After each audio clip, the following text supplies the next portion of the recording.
My lady, may I call Dr. Shona Arora? Just repeat after me, please. I do solemnly, sincerely I do solemnly, sincerely and truly declare and affirm that the evidence I shall give that the evidence I shall give shall be the truth, shall be the the truth, whole truth, the whole truth, and nothing but the truth. and nothing but the truth. Thank you. Thank you for coming along to help us. Thank you. Please, could you give your full name? My name is Dr. Shona Arora. Dr. Arora, you should have in front of you a witness statement that you prepared for the inquiry, and it is INQ 000588110. You are the Director of Health Equity and Clinical Governance at the UK Health Security Agency. Is that right? That's correct. I'm also, since September the 22nd of this year, the Interim Chief Medical Advisor for UKHSA. For the moment, as the post holder for that, Professor Susan Hopkins is now UKHSA's Chief Executive Officer. So I've stepped up to provide some cover in that role as well. You Just are. wondering if you could, can you get closer to the microphone?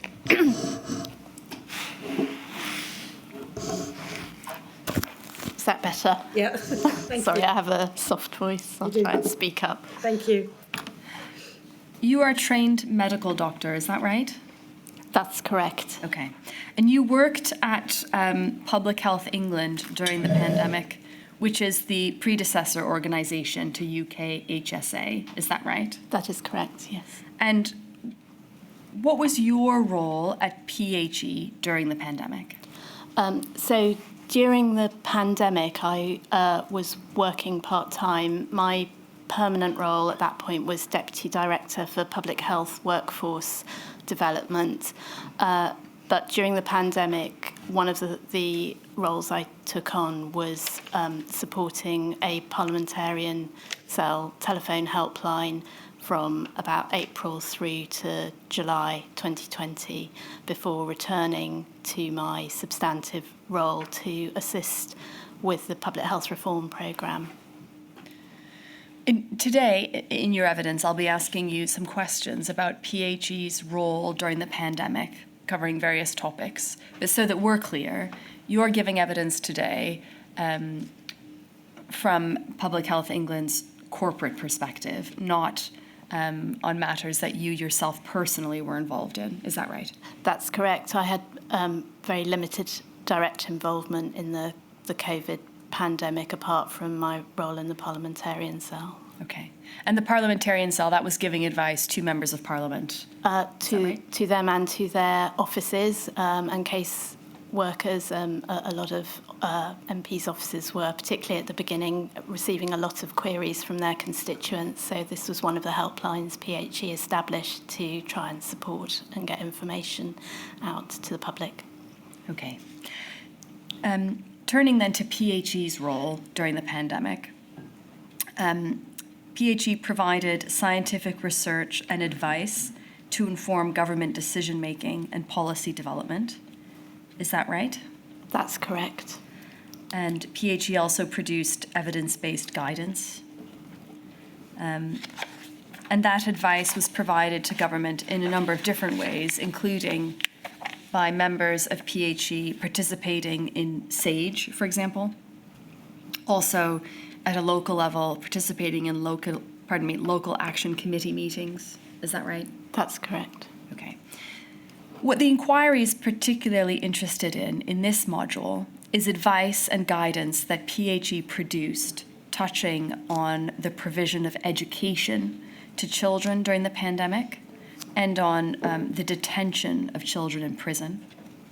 But before I move on to those topics, there's one matter of general background that I'd like to explore with you, and that is whether PHE had a controlling say on the content of all public-facing health guidance under the so-called triple lock system.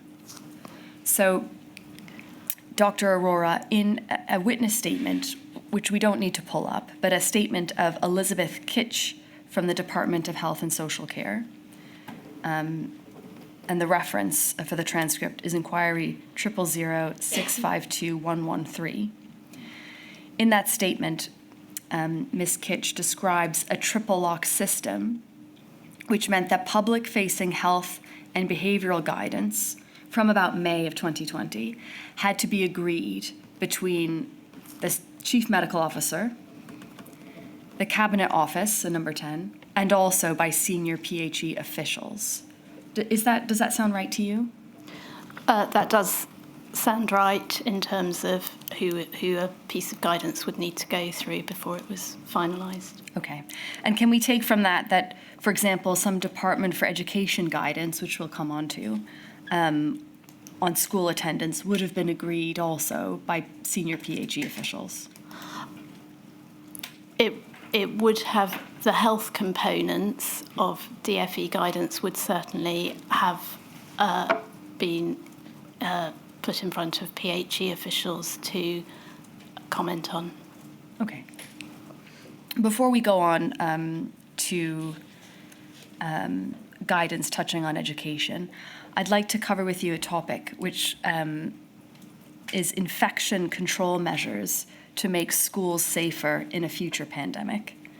So something that we've referred to in the inquiry as a safer schools topic. And before we go into the detail, there are different names and acronyms for these measures. But so that we're clear, I will use the term NPI, so non-pharmaceutical interventions. That is the terminology that the inquiry has used most often. So we're not talking about vaccines here, but other measures like social distancing, cleaning, masks, ventilation, air cleaning, for example. Firstly, what is the evidence, what is the standard of the evidence regarding the effectiveness of infection control measures deployed during the pandemic? You deal with this at paragraph 5.12 to 5.15 in your witness statement. And what you say there is that there isn't good evidence at present showing which measures in particular were effective. Have I understood that correctly? I think, so this is based on a systematic review of available evidence that reviewed the literature up to January 24, and particularly in the context of schools and education, the evidence base is not the highest quality, and that's for a number of reasons, including the difficulty of studying this in real time and the fact that it's quite difficult to disentangle the impact of one particular NPI from another, because in many cases NPIs are implemented as a package.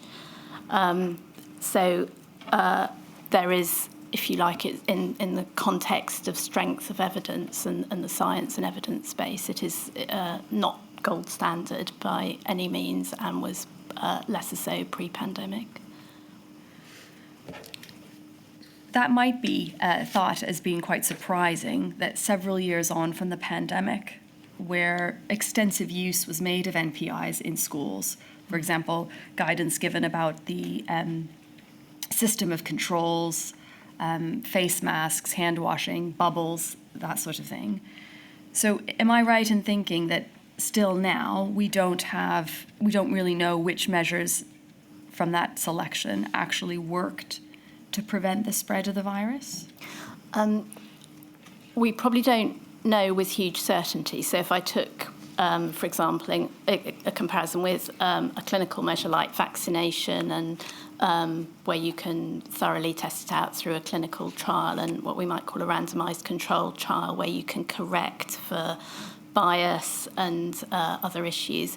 A lot of our evidence is based on what we call more observational studies in the real world, so studying what's happening in populations, but it means we're less good at accounting for things that might actually be influencing the effectiveness or an outcome, because we don't always know how to control for them or identify them.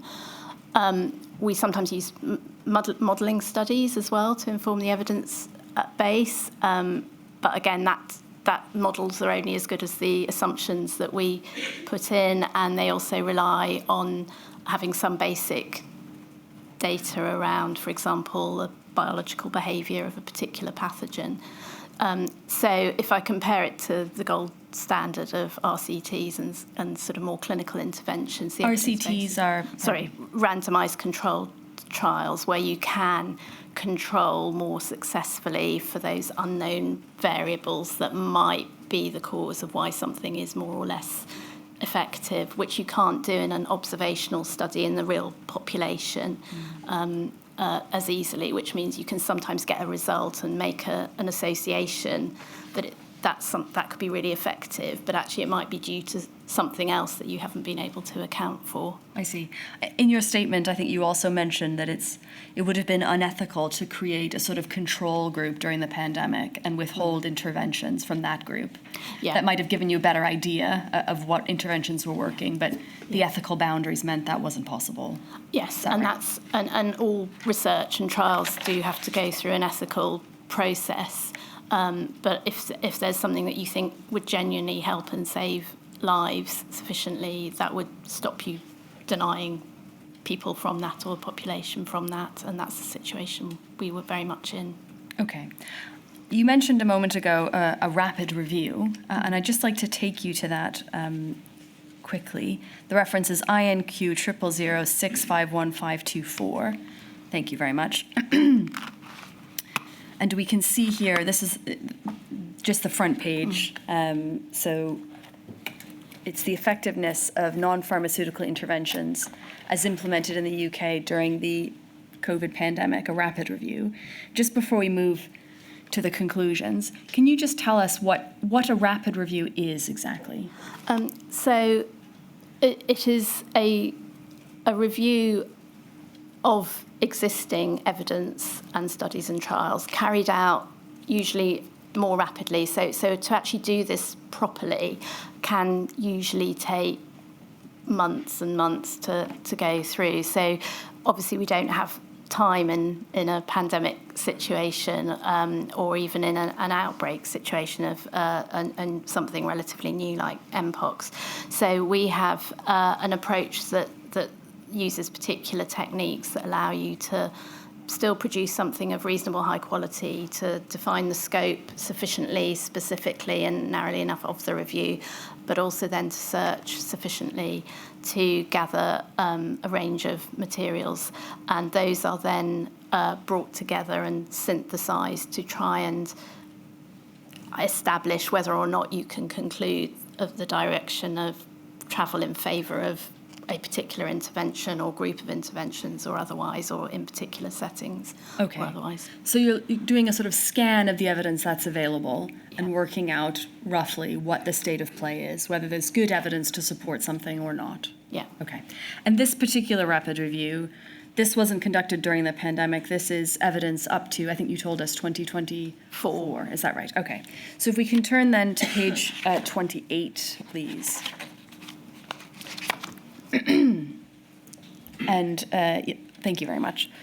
The conclusions that we're interested in are consistently with other reviews. We found that the validity and reliability of the available evidence to support the effectiveness of individual NPIs to control the spread of COVID to be weak, and not to provide robust evidence to inform future pandemic preparedness. And so that we're clear, the NPIs that were reviewed, those included ventilation and air filtration, is that right? I need to check in detail on that one. It'll be in one of the tables.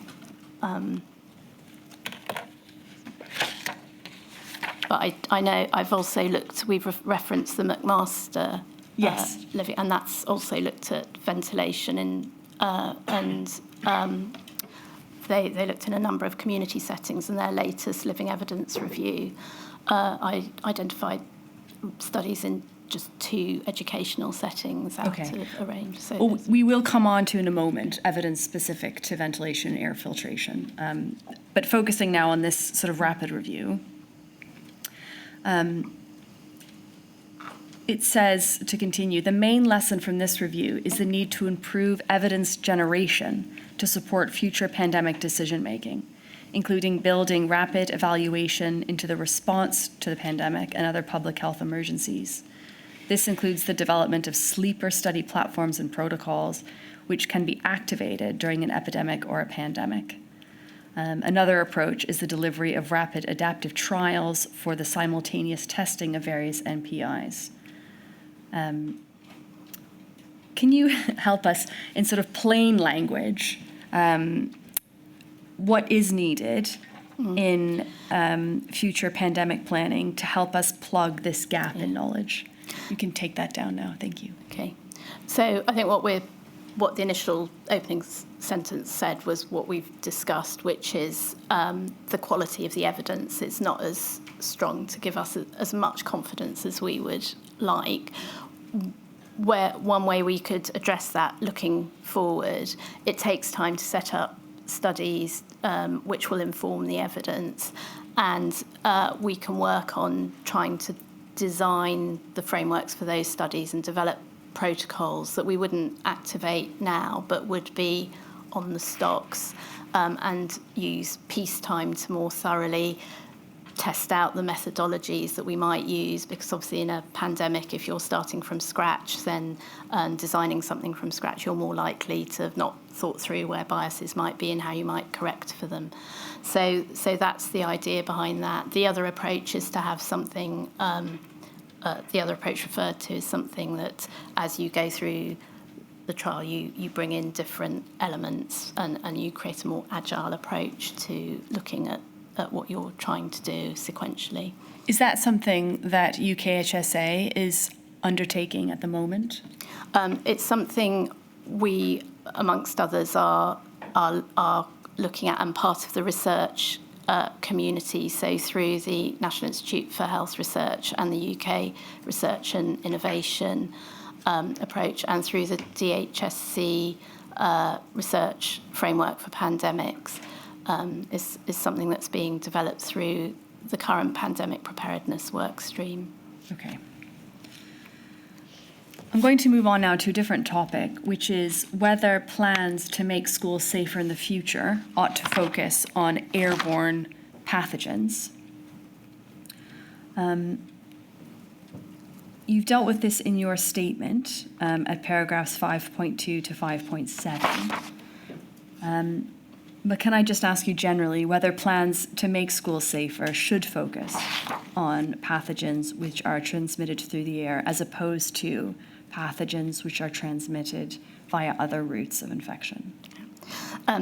So overall, our pandemic preparedness framework for the UK focuses on 5 routes of transmission, of which respiratory is one. It's fair to say that 5 out of the 6 pandemics that have occurred since the 20th century have been respiratory and airborne.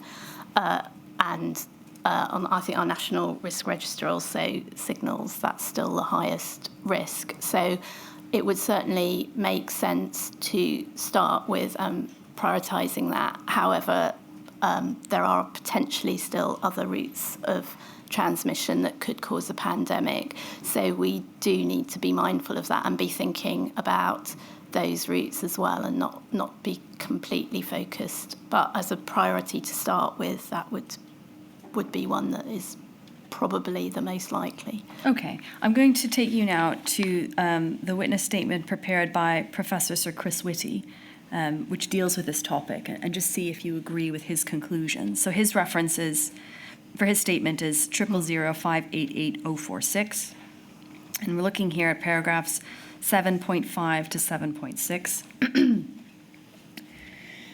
The statement is, the route of transmission is also important. Touch and fecal-oral transmission may be more likely in children, and especially younger children, than young adults. COVID-19 was a respiratory pandemic, but other routes of transmission would have different implications for the relative safety of and proportion of the transmission to and from children.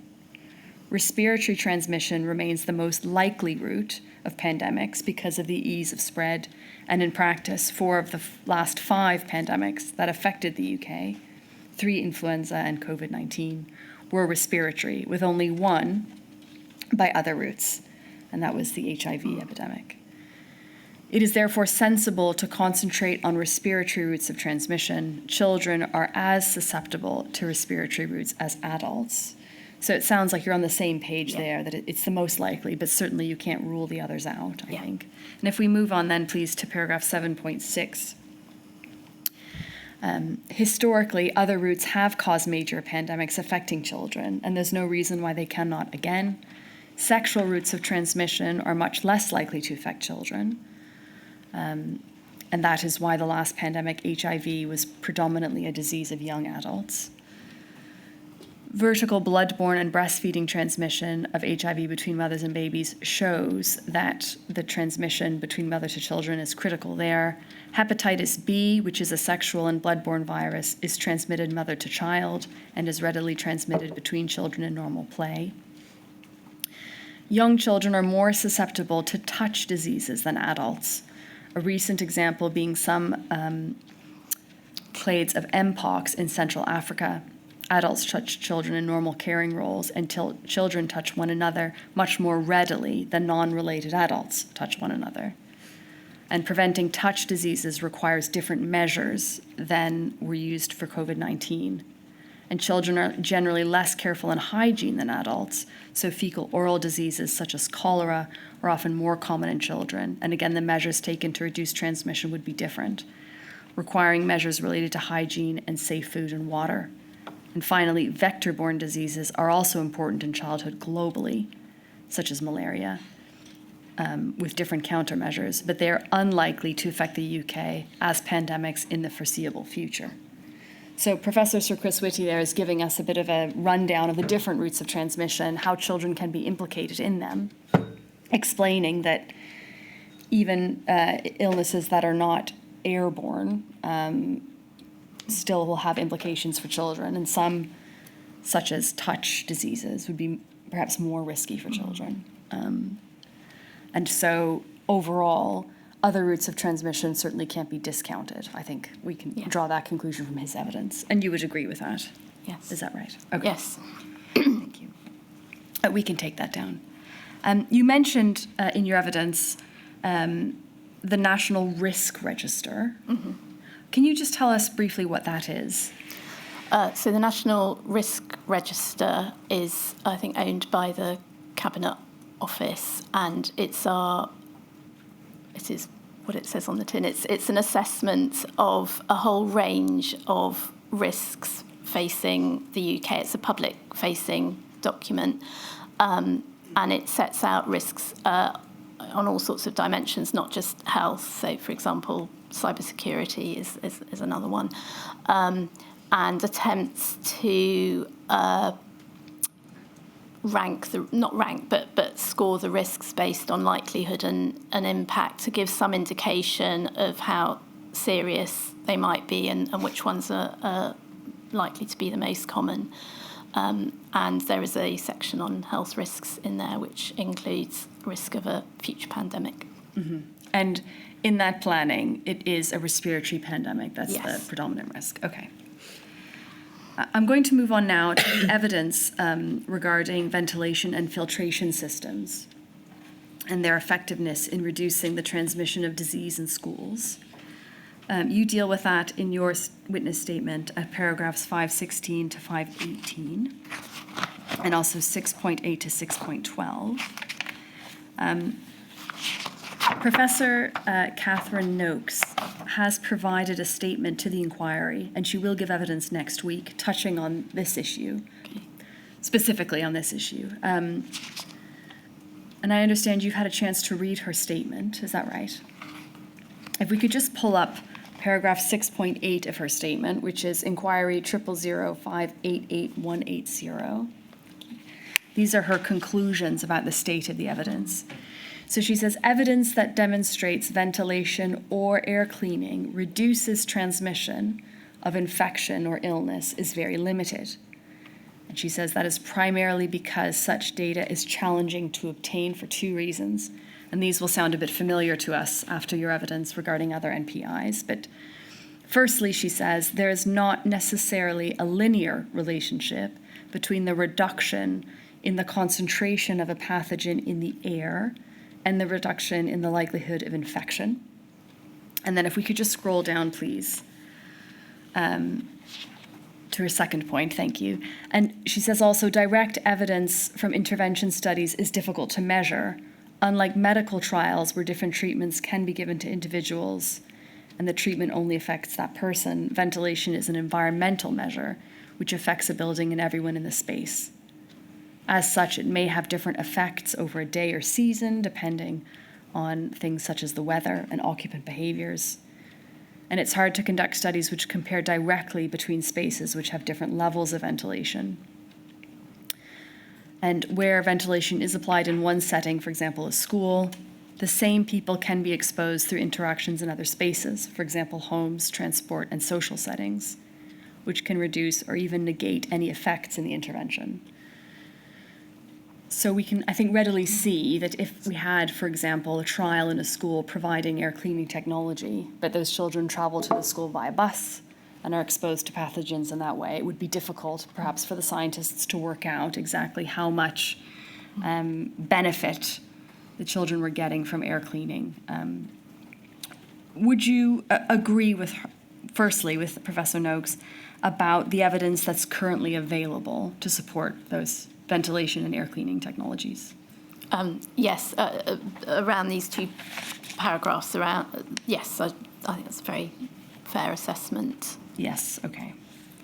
And would you agree with her about the reasons for the paucity of evidence, and that being that direct evidence is difficult to obtain for the reasons that she states, and also that the absence of a linear relationship between the reduction in pathogens in the air and infection rates in individuals?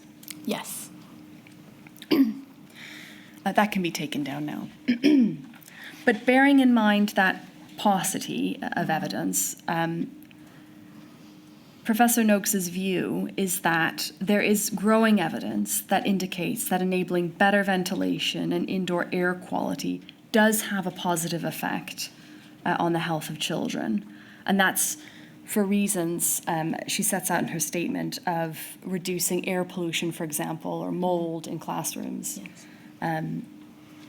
So bearing that in mind, in your view, should more be done to improve the ventilation and air quality in education settings to reduce, well, actually, I'll just stop there. Should more be done to improve ventilation and air quality in education settings, in your view? So obviously that isn't a decision for UKHSA to make, but I think we've heard the narrative that, and even from the McMaster Living Review, there is emerging evidence, notwithstanding the fact that it's really hard to get high quality evidence, that indoor air quality matters for a whole range of issues, not just for infectious disease transmission, but for concentration or other matters of well-being, and that includes what's described as thermal quality, so basically whether you feel too hot or too cold. I think there's definitely room for extending this evidence base further, and I believe there is a new UKRI-funded study called CHILI, which is for children and adolescents' health effects in learning environments, that's been established, led by University College London, and UKHSA will be participating in that as well, and helping with one element of that. And that, I think, will give a stronger focus on school settings in particular. So I think definitely the need to strengthen the evidence base. And that's because I think when you're applying a universal measure like that, it's obviously there's a cost implication. You want to make sure you're doing the right thing, and you want to understand also some of the complexities around some of the interventions. So I think, again, Professor Noakes refers to sort of anything mechanical needs to be maintained. There's often, there's the risk of false reassurance. There are trade-offs, particularly in a classroom environment, between noise and getting this right. So I think we definitely need to start building that evidence base, particularly around some of those specifics, so that a decisions can be made and informed by that more appropriately across the education sector. Okay, so if I understood you correctly, we need to build that evidence base prior to decisions being made about improving ventilation and air quality in education. Is that what your advice would be as a UKHSA? I mean, there is existing evidence. There is a trade-off, I suppose, on what other requests are made on limited resources. The schools estate is very mixed. I think the point that's also made is making sure that we have good building standards in place and I think that's much easier to do with new builds. I think some of the challenges is around retrofitting, but I think we just need to be careful that we are making sure that any investment is really going to produce the outcomes that are needed.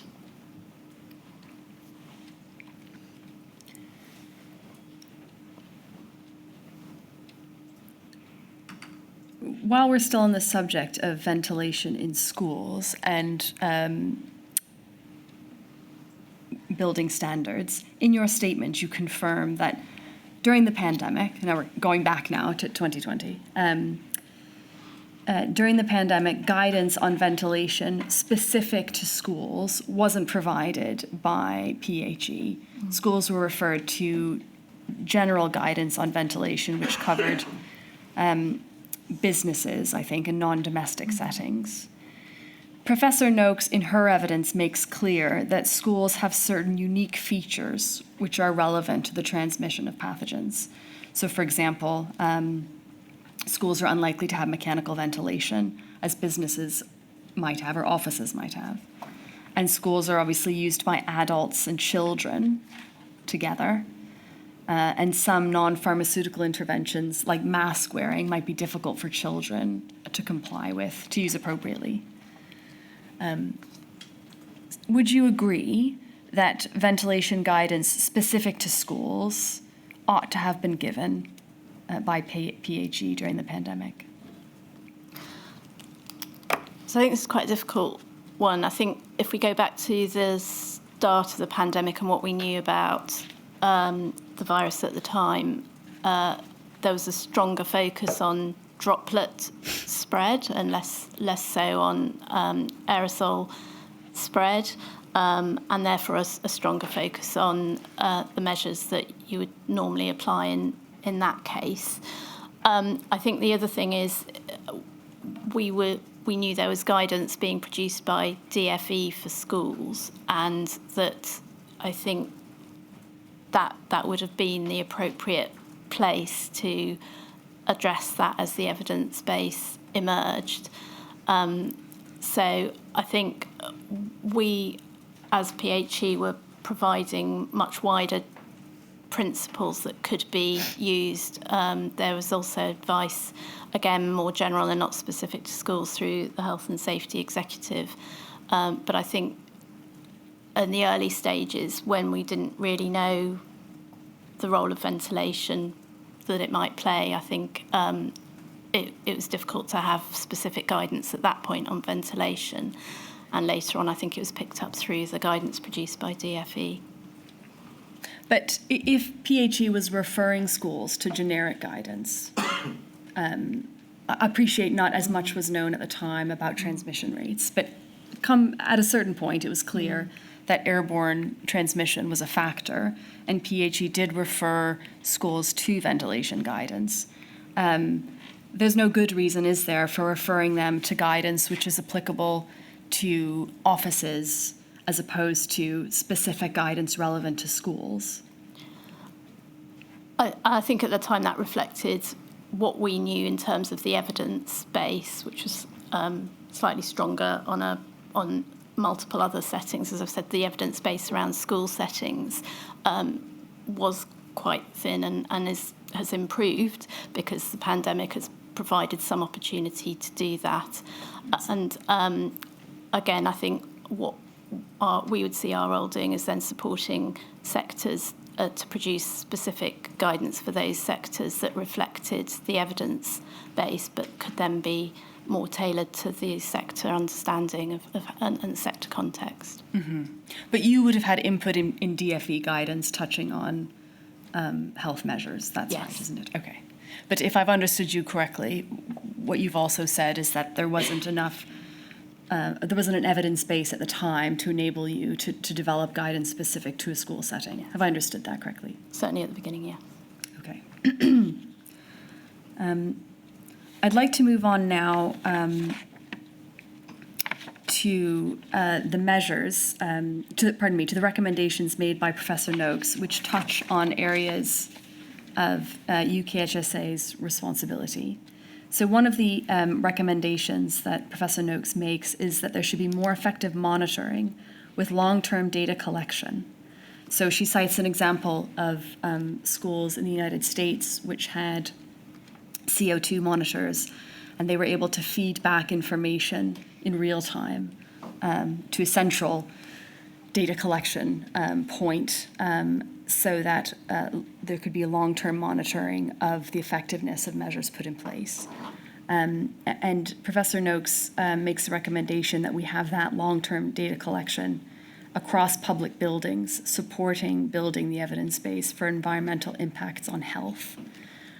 Is that something that would sit within UKHSA's purview, spearheading the development of that long-term data collection? I think it wouldn't necessarily be us to spearhead. I think we'd certainly be there to support, and I've alluded to our role in the Chile hub to support. Again, DFE, I think, are taking a leadership role and have provided schools with carbon dioxide monitors and are looking at that. And there is another study that we're awaiting the publication of, which will also help to inform approaches. I think it's now called the Bradford class study, which again DFE have been very instrumental in. So I think we would potentially have a supporting role alongside other academic institutions and other bodies with engineering and building expertise.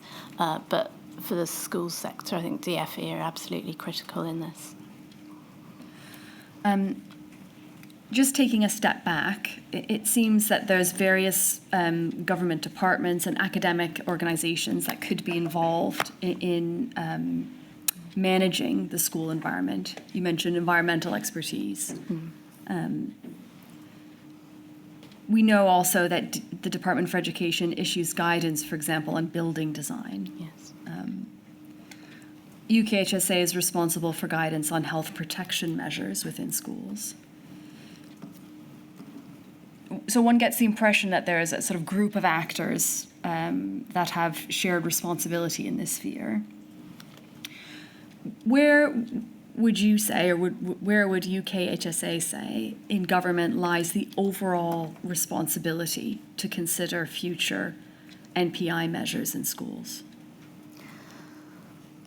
So I think the responsibility has to sit with the government department responsible for that sector, because there's obviously schools, but there's businesses, there's all sorts of other sectors. I think our role in UKHSA is to support with evidence-based advice, carrying out evidence-based reviews, contributing to the research where we can, using our data and surveillance to identify issues that might be coming up, to provide an input into where we think the gaps are in research and evidence and in appropriate interventions. So if we're talking about schools in particular, I take it from your answer, you would say that it's DFE who hold the overall responsibility for considering future NPI measures in schools. And UKHSA's role would be to support with advice, but perhaps from what you've said, UKHSA would also be responsible for prioritizing the kind of studies that are needed to plug the gaps in knowledge. And again, I don't think we would do that alone. I think we'd be one of a number of of contributors with expertise in this field through the academic routes and the academic structures and governance that exist to support this. I see. I'm going to move on now to another topic, and that is the guidance given to clinically vulnerable and clinically extremely vulnerable children and young people. We're focusing here in this module on children, so I'm really going to focus on the guidance that touched on school attendance.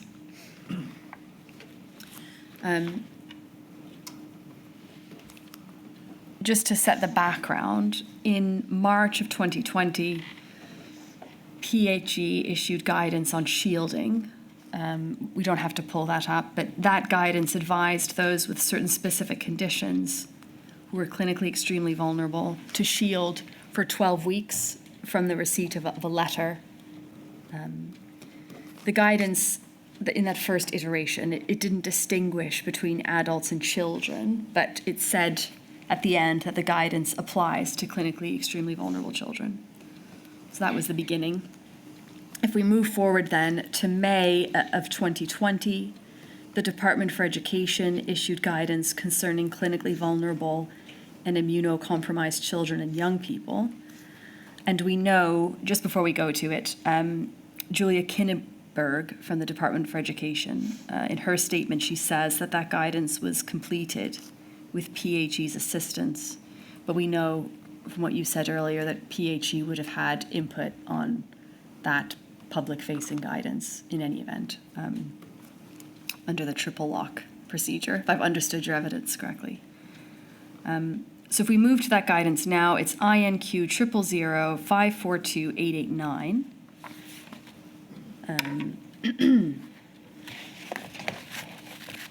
So it was termed Supporting Vulnerable Children and Young People During the Coronavirus Outbreak, Actions for Education Providers and Other Partners. And then if we scroll through, please, particularly to page 5.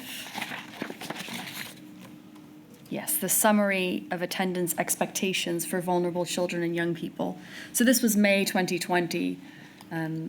The lockdown had been in place for over a month, approaching 2 months.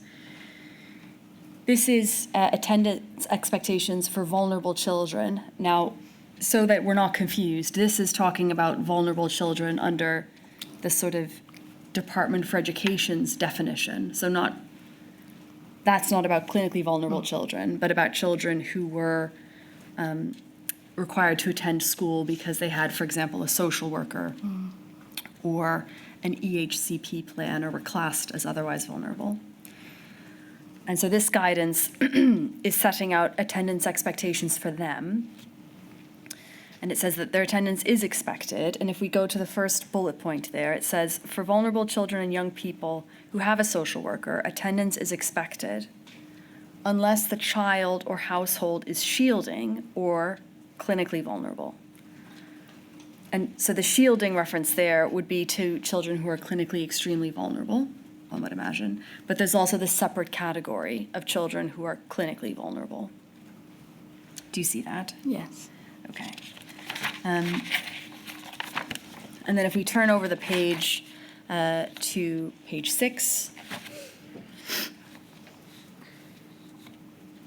under the first bullet point, there's further guidance which says, for all these groups of children, education providers, local authorities, social workers, parents and carers, and other relevant professionals should work together closely to consider factors such as the balance of risk, including health vulnerabilities, family circumstances, and risks outside the home, and the child or young person's assessed special educational needs where relevant. So it's giving parents and also other adults with responsibility for that child, it's giving them permission, if you like, to weigh competing interests, including their health vulnerabilities, in deciding whether attendance is appropriate for those children. We can take that down now. In your witness statement, you explain that the category of clinically vulnerable, as opposed to clinically extremely vulnerable, was removed as regarding children in May of 2020. So if we can go to your witness statement, INQ 000588110, paragraph 3.94 deals with this. And it says, while a cohort of children was considered on a precautionary basis to potentially fall within the CEV group when it was originally defined, the guidance in relation to CV children was reviewed by the RCPCH, that's the Royal College of Pediatric and Child Health, and the NHSE Clinical Director for Children in early May of 2020. The conclusion they reached was that the middle ground category of CV was not meaningful as applied to children who were either clinically extremely vulnerable or not at materially increased risk from contracting the virus. And it was agreed by the UK CMOs that only those children with significant neurodevelopmental and other specific conditions needed to be advised to shield. And can you help us with why the DFE guidance issued in May referred to clinically vulnerable children? Whereas it seems, we don't have the exact date, but here it says in early May, that category was made obsolete as regards children.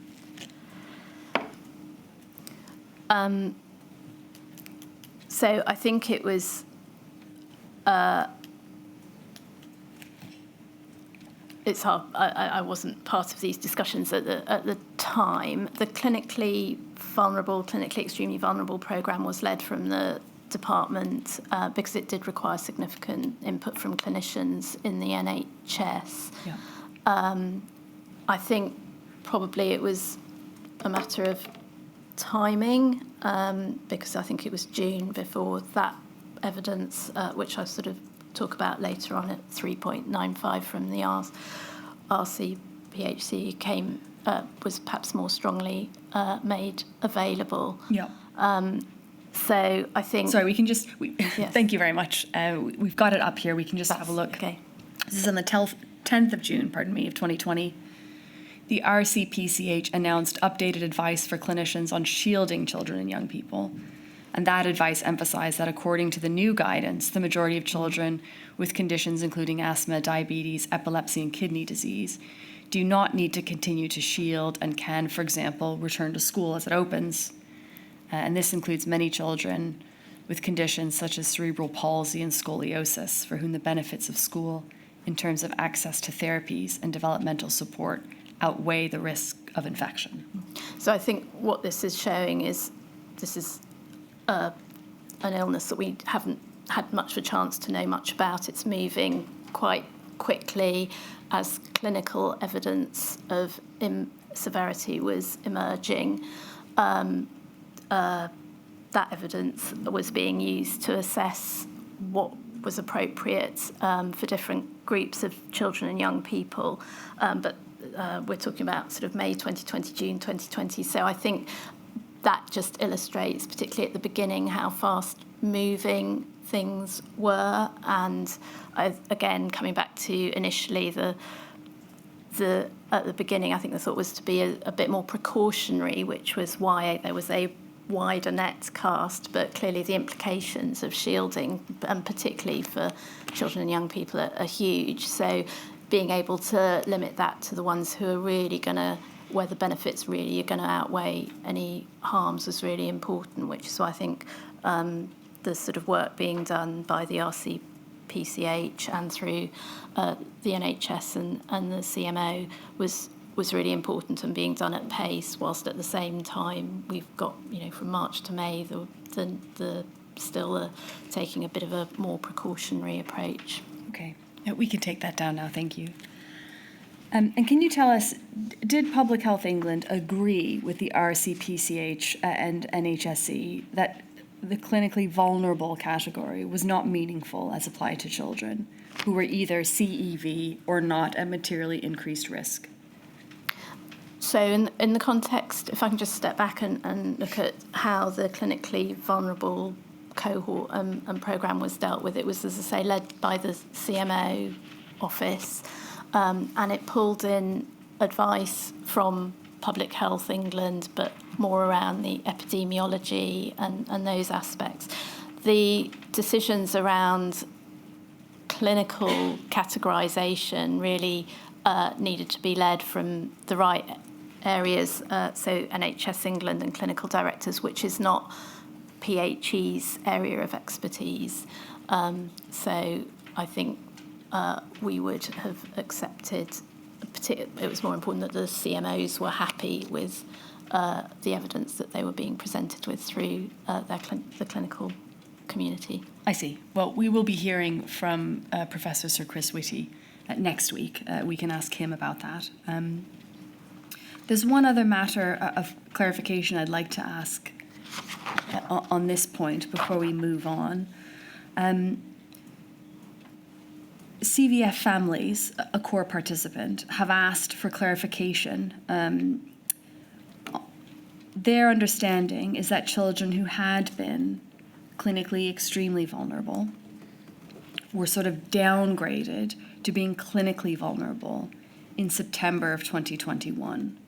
And so their understanding is that the clinically vulnerable category was not removed for children, but it was now the category that all the previously clinically extremely vulnerable children moved to.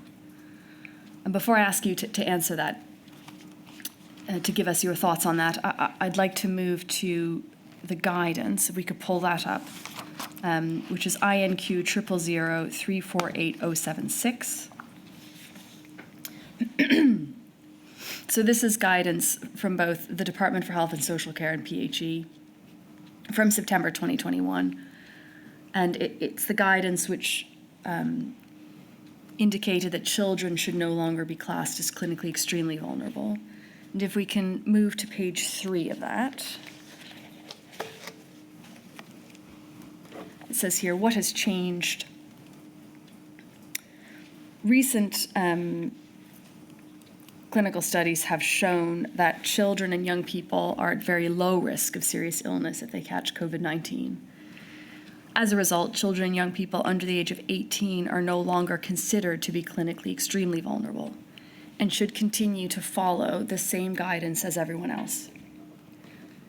A small number of children and young people will have been advised to isolate or reduce their special social contacts for short periods of time by their specialist due to their general risk of infection rather than because of the pandemic. If this is the case for your child, they should continue to follow the advice of their specialist. With that guidance in mind, can you tell us, is it correct that children who had been clinically extremely vulnerable were downgraded into the category of clinically vulnerable? That's not my reading of this particular guidance. I think there's beginning to be a move away generally from overuse of clinically extremely vulnerable.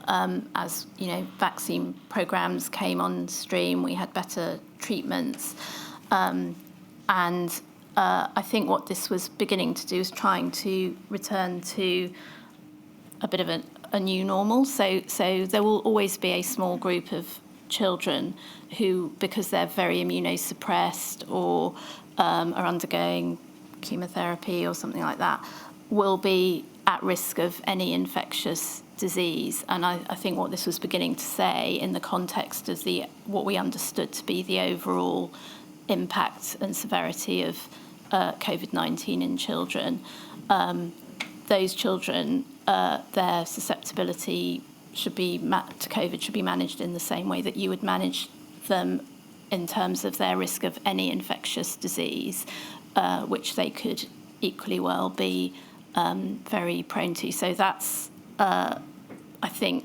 what it's acknowledging, that there are always going to be a small cohort of children who are very vulnerable to infectious disease, either acquiring it or suffering more severe consequences. But that's true of other infectious diseases and not just COVID. So I don't think it was about downgrading from CEV. I think it was trying to assist in how we manage a return to integrating COVID into how we manage other infectious diseases as we start coming out of the more serious waves of the pandemic. Thank you. One final question on this point. We've had evidence from Ms. Lara Wong from Clinically Vulnerable Families, and their organization uses a part of the Green Book, which is a UKHSA publication, which provides guidance in relation to immunizations. And it contains certain criteria for children who are classed as clinically vulnerable to COVID. And I think there's some confusion here about children being classed as clinically vulnerable when it comes to vaccines, but not, for example, when it comes to schools. Can you help us? Why might there be a categorization of vulnerability in relation to vaccines and not in relation to schools? I guess it depends on the answer to that. It's the questions being posed are different. So vaccine prioritisation is determined by or recommended by the Joint Committee on Vaccination and Immunisations, of which PHE and now UKHSA are a member and provide support, but consists of a range of other experts. And they will be looking at the evidence of how effective a vaccine would be in either reducing transmission or preventing a severe outcome. And that might be different from in a school setting. The question you're asking is how safe is it for this child to be in school in the round? What are the trade-offs by them not being in school? What harms are they experiencing by being taken out of that setting? And what are the mitigations if they are in school to keep them safe and protected? Also, as I remember, the policy for vaccination, the committee chose the clinical route. Basically, priority was decided. On a clinical. You may have all sorts of, but that was the way they decided, and it was based on some pretty sound evidence. Yes, so JCVI tend to base their decisions very much on a very clinically, what is the biology behind this? Yep. What is someone's immune status? How are they likely to react to the vaccine? The question you're asking in the context of a school is, what is the best thing we can do for this young person or child to give them the best possible health outcomes and keep them safe in all sorts of ways and protect their development? Thank you. PHE issued guidance on the 4th of August indicating that children who were clinically extremely vulnerable could stop shielding and could attend schools when they reopened. And we don't need to move to that guidance now, but the position when schools did reopen in September was that all children were required to attend. So shielding was still active, but it had been paused at that stage for children. And what I'd like to explore with you is whether the advice on school attendance for children struck the right balance between protecting health but also promoting education. So you've told us about this sort of trade-offs for young people. Can you summarize for us what the evidence shows about the effect of school openings on transmission rates? So again, I think it's not as straightforward as we would like it to be. There is some evidence that says if you open schools, you're likely to see an uptick in number of cases. But what the overarching message I would give is that school transmission in schools and the role of schools in COVID-19 is very much linked to background transmission and rates in the community and prevalence in the community. So if you've got high rates of COVID circulating in the community, schools are part of that, and it's a dynamic two-way. So if you've got low prevalence in the community, schools actually have very little negative impact. They don't contribute to transmission going up markedly. Can you, and this is a slightly different question, but can you tell us whether children who attended schools in the autumn of 2020 were more likely to catch the virus than children who did not?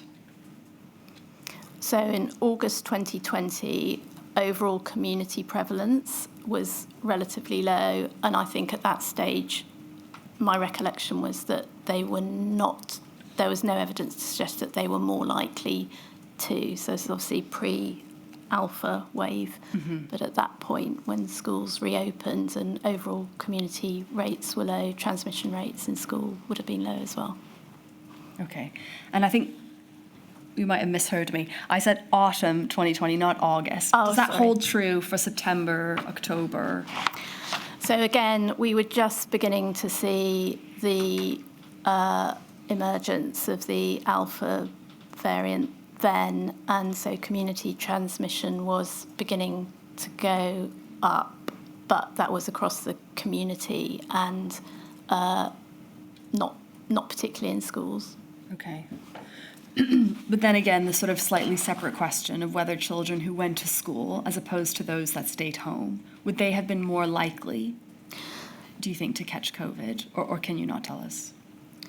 I think I couldn't completely tell you that. I don't think there was any evidence that looked at that, answering that particular question, and I suppose it depends what you mean by staying at home. If you mean shielding, probably, because shielding is such a in any context, if there's any virus circulating and you're really, really isolated. But staying at home doesn't, if you're not in that extreme setting, doesn't necessarily mean you're not going to be exposed to the virus if you're out in other settings or environments, and that you're equally likely to acquire COVID from those.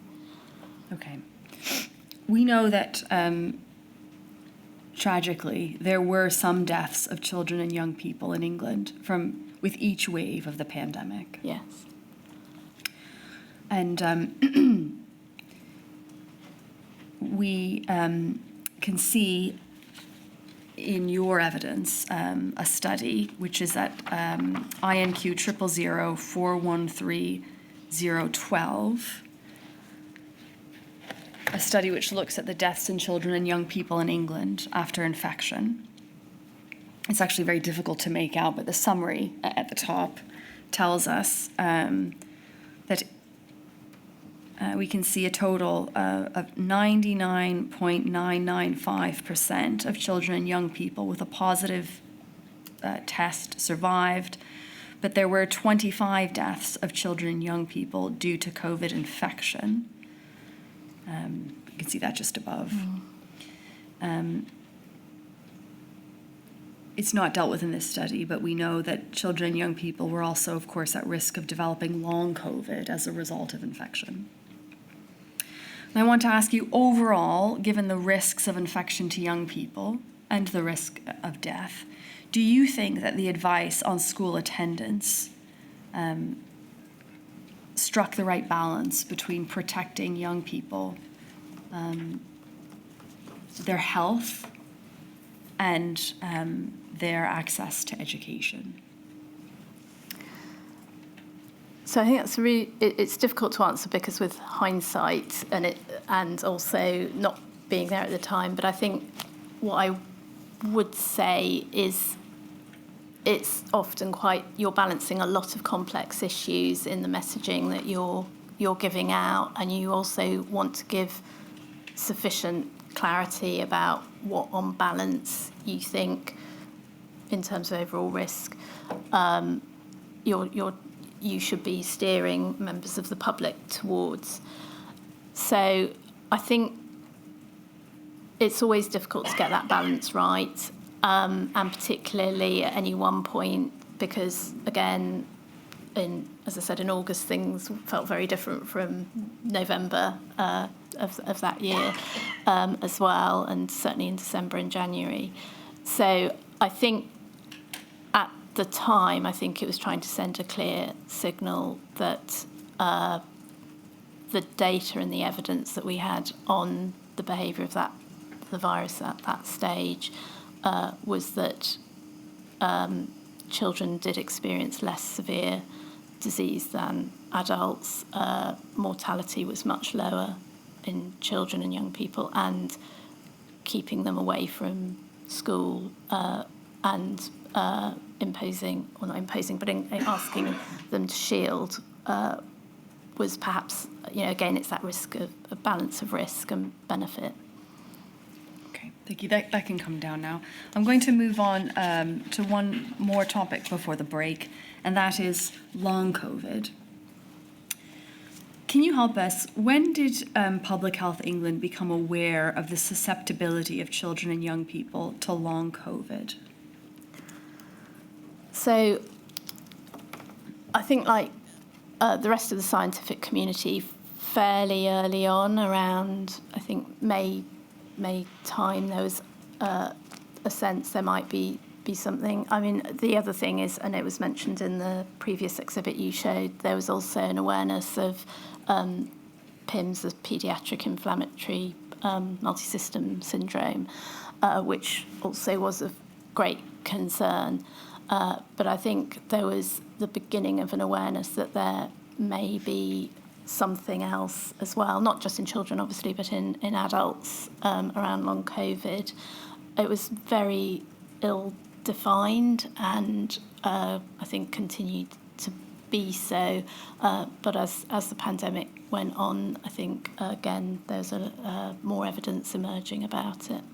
Do you think, was there a lag between the appreciation of long COVID in adults as opposed to children?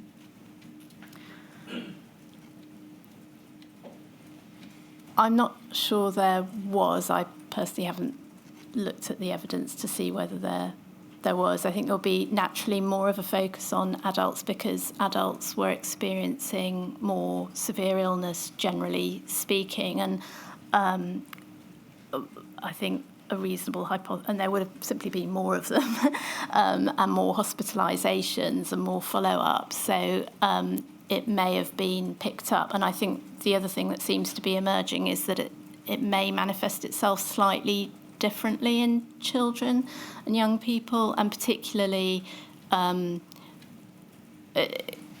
you probably expect to see people who've been seriously ill or been on ITU or been in hospital might be more likely to have longer term sequelae, and of course there were much fewer children in that situation. Okay. I'd like to ask you now about views expressed by a consultant paediatrician employed by PHE England in a stakeholder meeting chaired by the Department for Education in June of 2021. If we could pull up the minutes from that meeting, it's INQ 000542824. So we can see the meeting took place on the 9th of June, and that's 2021. Took place via Teams.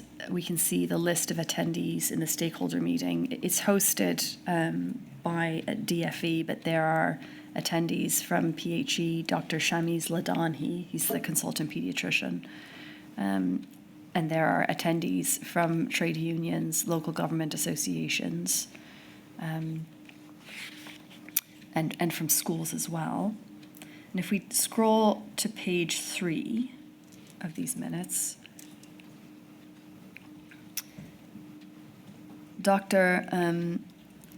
Ladani says long COVID could occur under a variety of scenarios, and Dr. Ladani highlighted the fact that any instances of fatigue or prolonged sense of feeling unwell with COVID-like symptoms in the last year would likely be blamed on COVID-19. Cases in children do not give us an indication of the general population. The pandemic has taken a huge toll on children and families, irrespective of whether they have had the virus or if it is due to lockdowns or school closures. Dr. Ladani was clear that children should not be labelled with long COVID, which is a medical condition, as this has the potential to cause long-term psychological harm. It's not entirely clear whether Dr. Ladani is saying that no children should be labelled with long COVID because it doesn't exist, or whether he's saying that it's being misreported or confused with other illnesses. But if Dr. Ladani is saying that no child should ever be labelled with long COVID because it doesn't exist, is that a view which was widely held at PHE? Can you I should tell? also say, before you answer, give you time to think, that it's not also clear that the minutes are necessarily accurate. Yes, that's correct, yes. So I think that was my first And point. would I see? Sorry to interrupt then. Thank you. And of course, none of us were in the room. And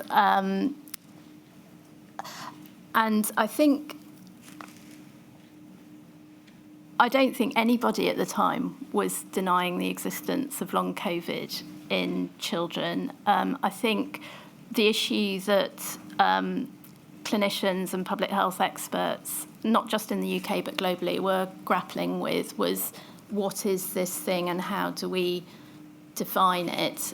Because there were a long list of symptoms, and particularly at the beginning, at an early stage, when you've got a complex syndrome emerging and you can't spot an obvious, there's not, just one really specific set of symptoms.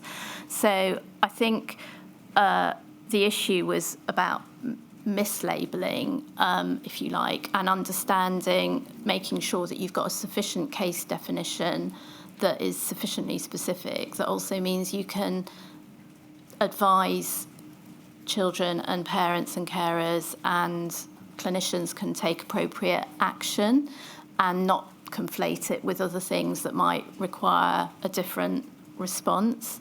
So I think that was the genuine issue that was being grappled with at the time. And I think it's only fairly recently, actually, that WHO and the UK have come up with tighter case definitions based on the clock study and some of the work that the UK has done subsequently. So I don't think it was an attempt in any way to dismiss or deny the existence. I think it was in the context of, and that's why I think the minutes may not necessarily completely reflect the complexity here, but the complexity of the issue that was being grappled with, and how you identify exactly what this phenomenon is in a way that is appropriate, and particularly in children and young people, and then how you can respond to that. And just finally, before the break, we've heard evidence, the inquiry's heard evidence already from an organisation, a core participant, Long COVID Kids, about the real damage that a dismissal and denial of long COVID in children did to families and young people. Is it Public Health England's, and now UKHSA, position that long COVID in children is a paediatric illness, and one that families and the sufferers, the children themselves, ought to have support from the government, and including UKHSA, and that a denial or dismissal is wrong? So I think, as I said earlier, I don't think it's ever been denied or dismissed. I think the difficulty is identifying something specifically enough that can then lead to an appropriate treatment and management pathway of support. And it is now something that element, I think, increasingly sits very much with the NHS and with clinicians, and requires really further research and understanding to understand what interventions and what support needs to be put in place to really help children and young people who are suffering from some really severe and long-standing symptoms. Okay, thank you very much. I think now is an appropriate time for a break, my lady. It is, Ms Puttle, thank you very much. You're probably warned that we take breaks, but I promise you we shall finish you by midday. Thank you. So I shall return at 11:30. All rise.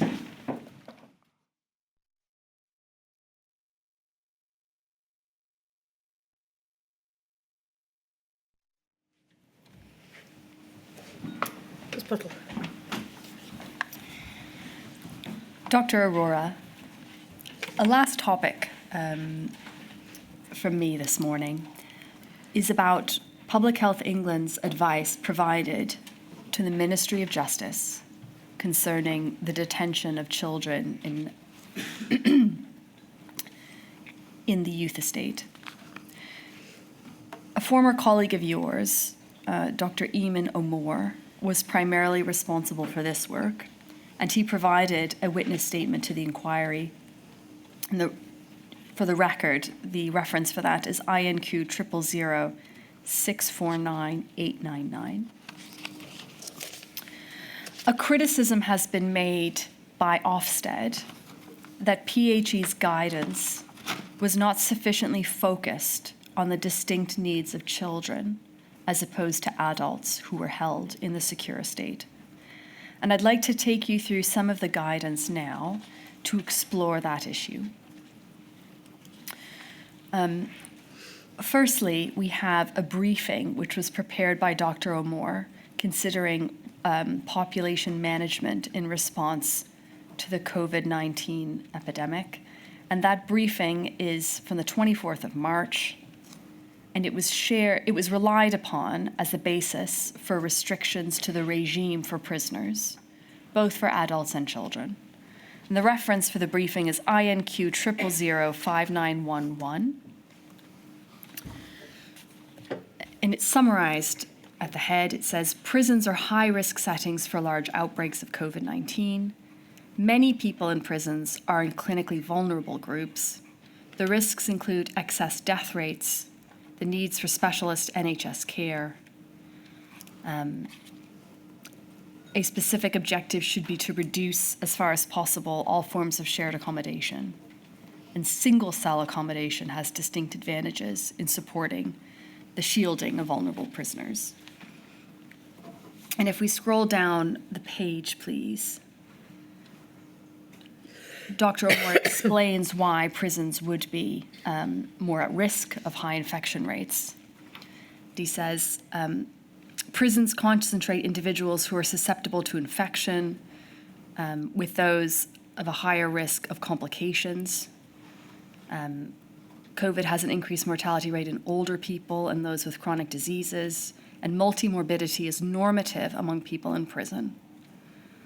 And then towards the bottom of the page, the penultimate sentence, it says, however, HMPPS modeling undertaken with PHE has indicated the possibility of high numbers of deaths in custody and suggests in the region of 10 times the number that we would normally see, 2,500 to 3,500, based on the reasonable worst case scenario. Potentially half of those deaths could occur over 3 weeks at the height of the pandemic. And Dr. Aurora, what I want to explore with you is whether this advice is appropriate to children as opposed to adults. So would you agree with me that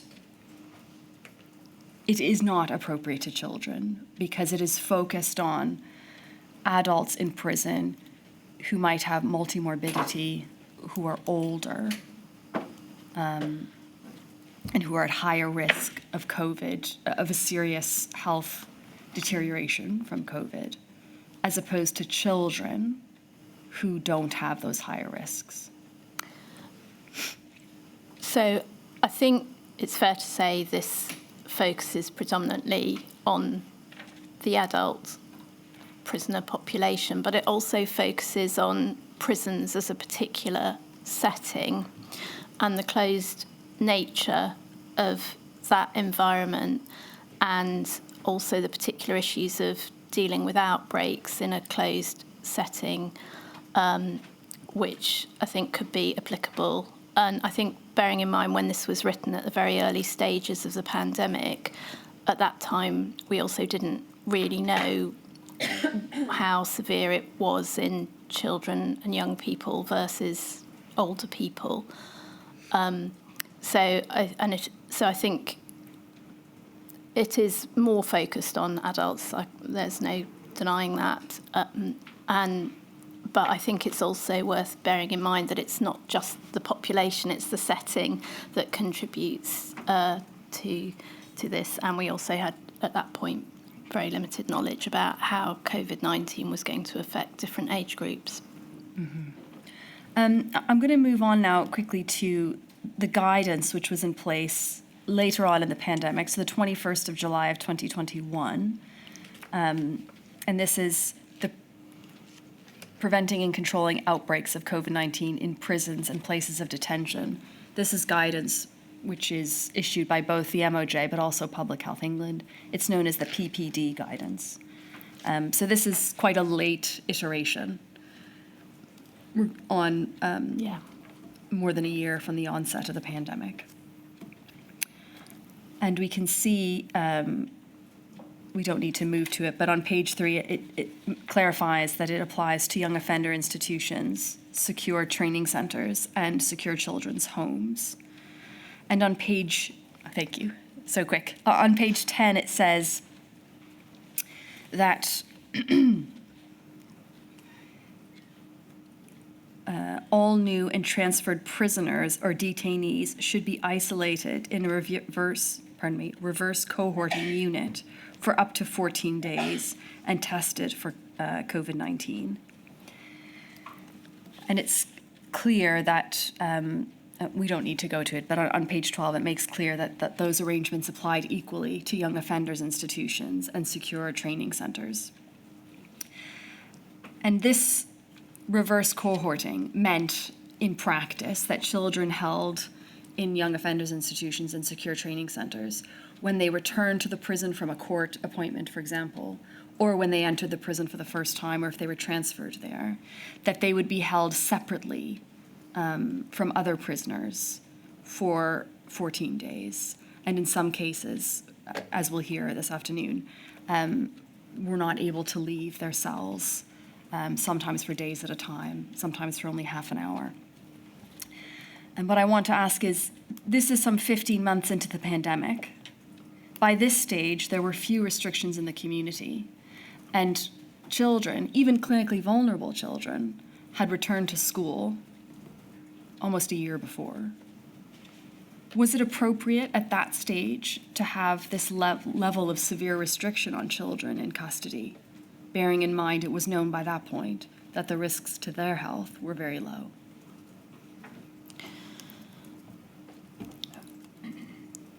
So I can understand why basic infection prevention control principles would still want to apply, and there were still outbreaks occurring in adult prisons.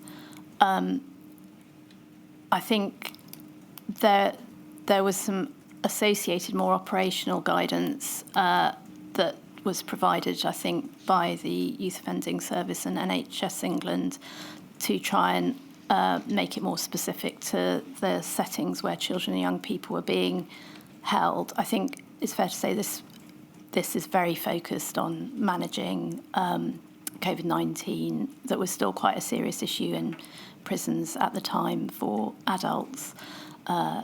If I could just pause you there. There was specific guidance, but the PPD guidance continued to apply. Yeah. And while there were still outbreaks in adult prisons, this guidance applied to young offenders institutions and secure training centers. So there could have been separate PPD guidance for children, but there wasn't. And my question is whether this guidance was appropriate to be applied in institutions that held children. Again, I think it's quite difficult to comment, and I think you probably have to ask Dr. O'Moore as to the rationale as to why. I think one of my reflections is if I go back pre-COVID, children and young people's secure estate was always included in how in the multi-agency approach to outbreak management, and I think there's probably been a bit of a continuation of that's what we did before, so we'll carry on doing that. COVID was obviously different from, outbreaks do happen, but they're usually more limited.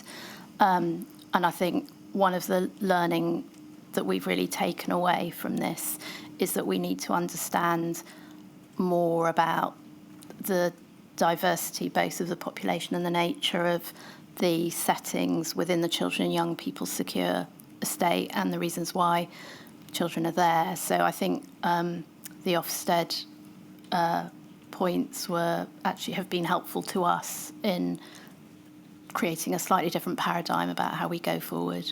Okay, well, just before we end then, I'll just show you the Ofsted criticism as it's set out, so you can tell us if there's anything you don't agree with. That is INQ 000588111, paragraphs 722 of the statement and 724. It says, one of the most significant problems faced by young offenders' institutions and children's homes and training centers was that public health guidance was focused on adult settings rather than children. This was regularly raised in joint partnership meetings. The response was not consistent, and the guidance contained many mixed messages.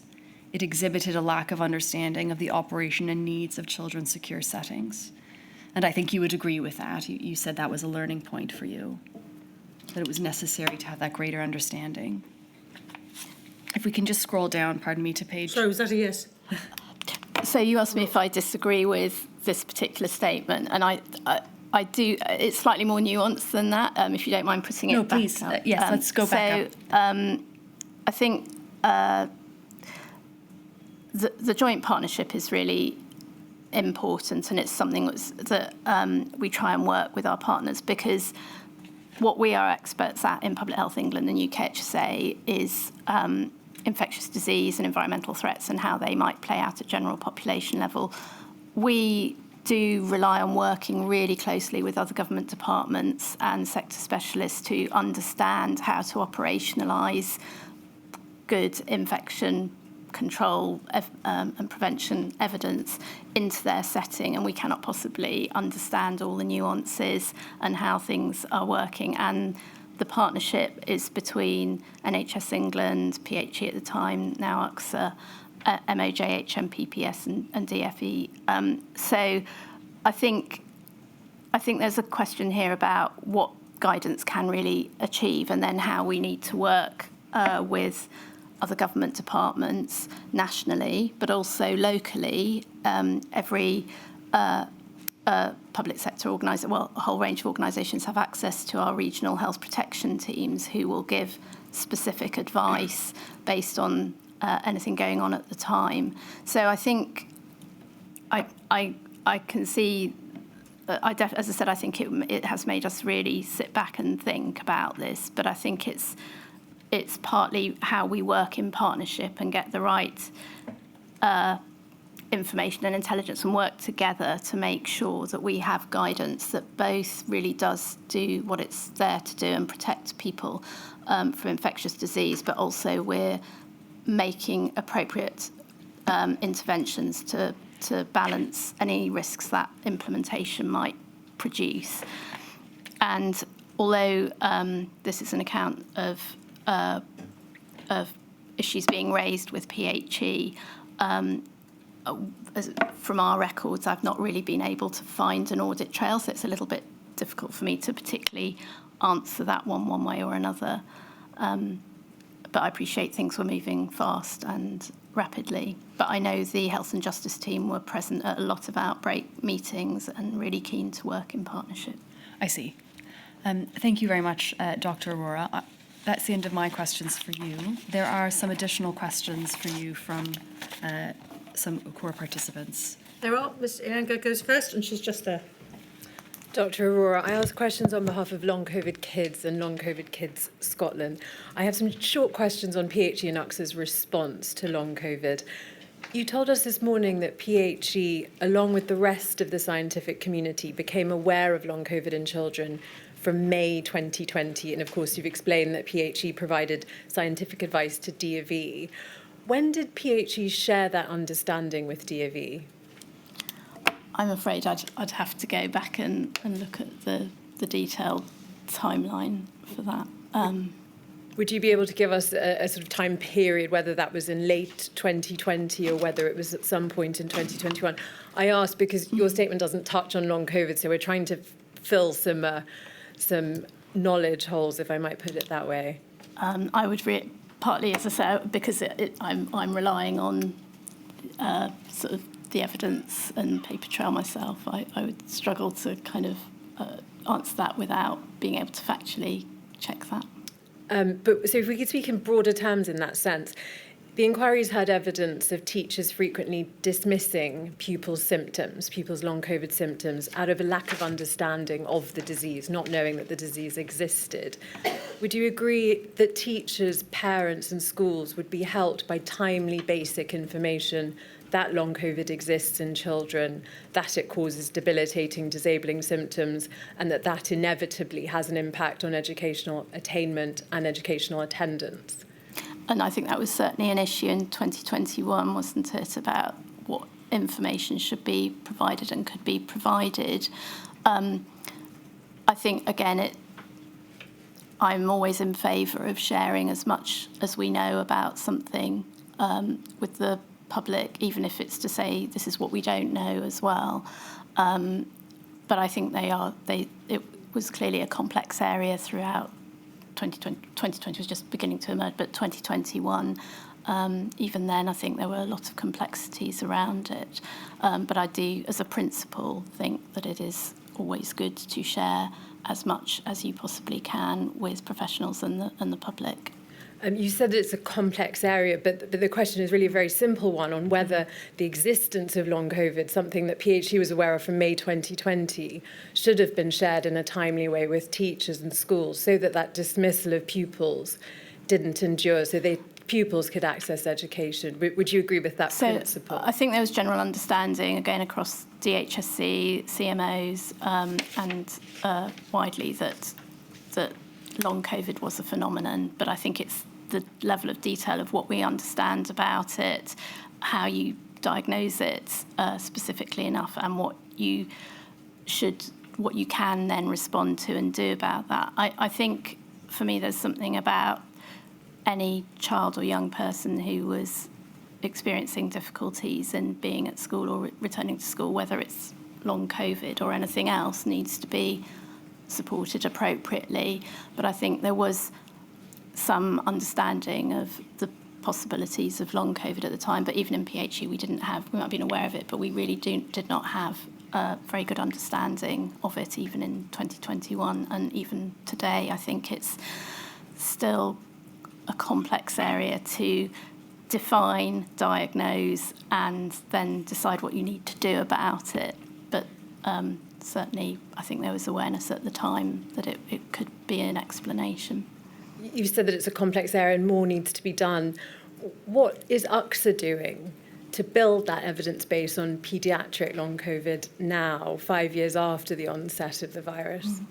So UCSA, at this stage, I think a lot of this now is about understanding the more clinical nature of the illness and also what interventions can be put in place to assist recovery, to help identify whether there's groups of children and young people who may be more prone to longer time periods of suffering. And a lot of that is now much more in the realm of what I would call more clinical research and academic research. And with the NHS, we're obviously keen to continue as an organisation to review the evidence. We supported WHO in helping to come up with a case definition, because you need a case definition to do research as well. Which we now have. But is UCSA currently doing anything on paediatric long COVID? So aside from the clinicians, aside from NHSE? I would need to go back and confirm that, but I'm not aware that we're doing any active research. But we will be reviewing the evidence base regularly, because obviously it is part of our understanding of the longer-term consequences of COVID and its impact on population health. And my final question, which is one that looks forward, you've said in your witness statement that it's critical to have good data to inform advice, to have evidence-based data, to develop guidance and effective systems of surveillance. The UK, in relation to paediatric long COVID, is flying blind in relation to the surveillance and monitoring of long COVID in children and young people. There's no national monitoring of prevalence or the impact. Would you agree that it would be helpful if DfE required schools to use specific codes to monitor long COVID absences, that might assist policy making, for example? I mean, good data collection and granular data collection is always helpful. So I think it's an area to explore. But also, again, through the NHS, now that we have a case definition and codes. I think quite often a lot of research will be based on what's picked up both through primary care and hospital coding as well. Dr. Rowe, thank you. Thank you, my lady. Thank you. Ms Peacock, who's down the end there. Thank you, my lady. Good morning. I ask questions on behalf of the Trades Union Congress. The topic is air filtration devices in schools, which you've already addressed to some extent in your evidence. Taking into account the lack of mechanical ventilation in many school buildings and the practical difficulties faced by schools in terms of improving manual ventilation, such as windows which do not open, thermal comfort issues, did the provision of air cleaning devices in schools, mainly taking place in 2022 and 2023, come too late?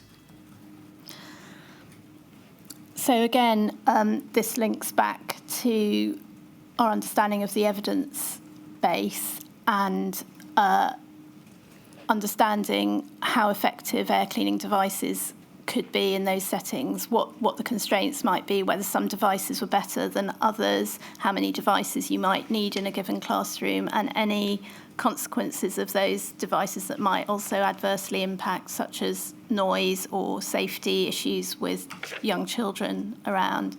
So I think what we've tried to present is that the evidence through the pandemic has provided us with an opportunity to improve the evidence base, but certainly it's something that we can certainly build on for the future. On that point, and just by way of follow-up, your statement says that since ventilation and filtration are generally accepted to be effective interventions to reduce the transmission of respiratory infections in all indoor spaces, this evidence is equally relevant to school settings, and just for the record, that's at paragraph 5.16. On reflection, couldn't the guidance have reflected that point of general principle from an earlier stage in the pandemic, given it was a novel pandemic quickly evolving and perfect evidence on interventions in schools, as you've outlined today, is very difficult, if not impossible, to obtain? So I think this links back to what was understood and the approach taken at the start of the pandemic when very little was known about SARS-CoV-2 and the earlier hypotheses about method of spread, if you like, was more around droplets and fomite spread. And it was only as I think it became obvious that aerosol had a bigger role than had first been identified that the issues around ventilation then became more salient. Given, though, that aerosol transmission was recognised perhaps in 2020, was not that then lag in these devices not reaching schools until 2022 and 2023 not quite significant? I mean, again, we don't have a hugely strong evidence base for saying, this is absolutely going to make a huge impact and we need to do this really early and it's going to make a big difference to the risk here. So I think there's also some logistics and that logistics and operational side is not really for UXA to comment on, but clearly I think for me it's more about what we do to make all our public buildings and schools sort of more resilient to sort of external threats, whether that's infectious disease or climate change challenges.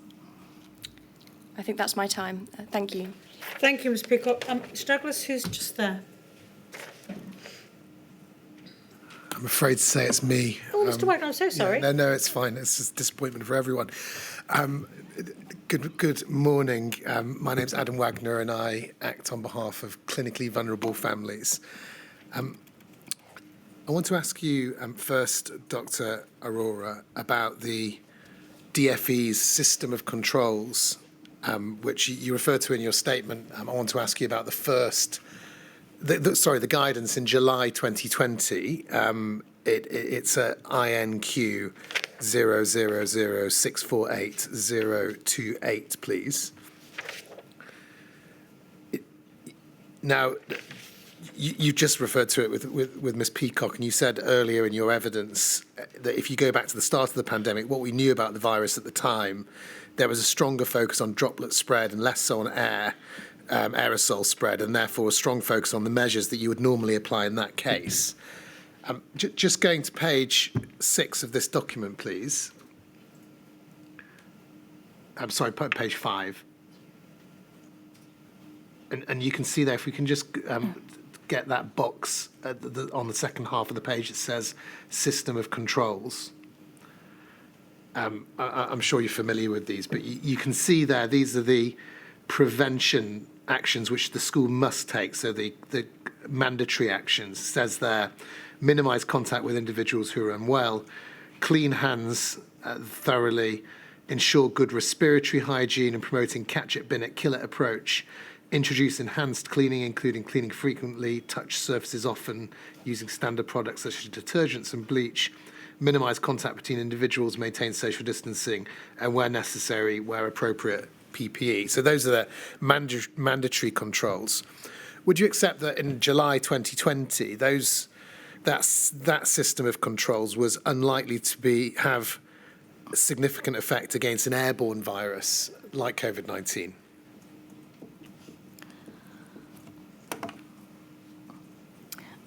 So obviously at the time that was based on the evidence available at the time. Some of that would have had some impact on an airborne virus, and I wouldn't say we wouldn't do any of those even if it was an airborne virus. In fact, we would do them as well as part of that package of interventions. But they wouldn't be those measures aren't the measures you would prescribe for if you had thought the virus was airborne. You would have other measures as well. I think quite yes, and I think that appeared in as the guidance evolved when we saw different measures being promoted and brought into guidance. Yeah, but looking back and in retrospect, those measures were insufficient for an airborne virus. I think they weren't completely effective, but I think it's always going to be hard to be completely effective. But yes, I think there could be other measures under consideration if your primary focus is aerosol. Sorry, obviously it's always going to be hard to be completely effective, but isn't that a bit of a cop-out? Isn't it the reality that if we had known there was an airborne virus, those measures definitely wouldn't have been sufficient to control it? I think if we had known, we obviously would have been thinking about what else we knew about transmission, and there was a lot of work going on at the time to try and establish how it did spread, to see what else we should be considering. I want to ask you now, please, about reopening schools in March 2021. And at paragraph 3.72 of your statement, you summarise the analysis that supported that reopening, and that included testing and isolation measures implemented to detect COVID-positive students.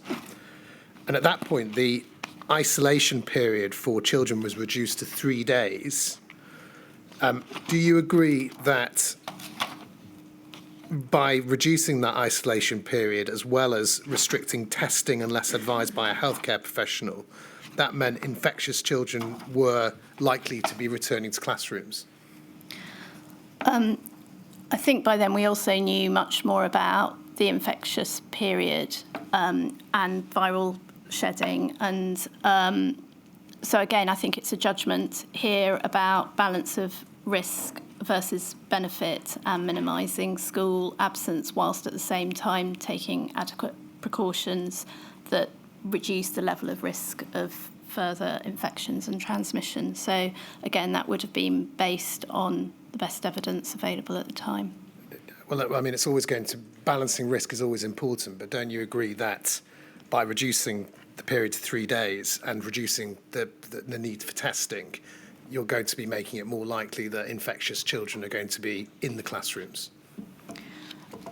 I think the other thing to bear in mind is there was the higher levels of population immunity. We were beginning the vaccines programme as well. So I think there are other factors that would have influenced why it felt reasonable to move to a less burdensome testing regime and reducing the period for isolation. Sorry, if I wasn't clear, that wasn't the question I asked. I asked, do you agree that that reduction in time period and the reduction in testing would make it more likely infectious children would be in the classroom?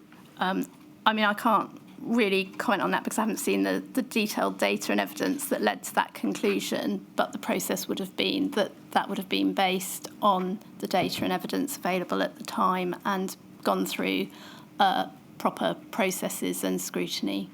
And was any assessment made of the disproportionate impact that shortened isolation period and restricted testing would have on clinically vulnerable children and children who had clinically vulnerable family members? I'm not aware of any specific assessment made. If anything had been picked up, for example, through presentations at hospital, I think that would have been detected through data and concerns provided through the NHS. Thank you, Dr. Aurora. Thank you, Mr Wagner. I've just checked. That completes the questions for you today and also the demands that the inquiry has been making upon the UKHSA. Please, thank you personally for what you've done to try and help us today, but thank your colleagues too for all the help they've provided over the course of the inquiry. Thank you, Milady. Thank you. Right, is it Mr Lee now?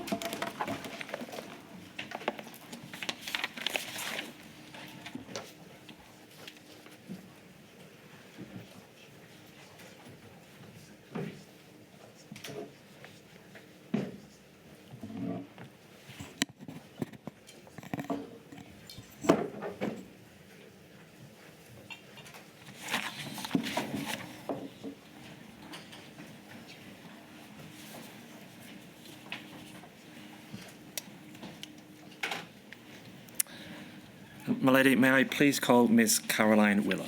Thank you. I'd just like to repeat after me, please. I do solemnly, sincerely and truly I do solemnly, sincerely and truly declare and affirm that the evidence I shall give the evidence I shall give shall be the truth, shall be the truth, the whole truth, and nothing but the truth. and nothing but the truth. Thank you. I'll take a seat. I hope we haven't kept you waiting. I think you've been following proceedings anyway. Thank you, Ms Willow. You have provided a witness statement to this inquiry dated the 11th of August 2025, and the reference we have for that is INQ 000588071. Can you confirm, please, that the contents of that statement are true to the best of your knowledge and belief? That's correct. And Ms Willow, to start with Article 39 and your professional background, you explain in your witness statement that Article 39 is a small independent charity which fights for the rights of children living in state and privately run institutions in England. You founded Article 39 in 2015 and served as its director from that time up until 2024. However, prior to founding Article 39, you had a career in social work, which started in 1988. Is that correct? That's correct. And you became a children's rights officer for children in care and care leavers in the early 1990s. And you've held specialist posts at the National Children's Bureau, and you led the Child's Rights Alliance for England between 2000 and 2012. And finally, in addition to that experience, you've served on many different advisory groups that had a specific focus on children and their care. Would that be a fair reflection of your experience? That's fair. Ms Willow, can you help us with how you define state and privately run institutions? What type of institutions would that include? They are institutions where children live in group-based settings, so they're not in a family environment.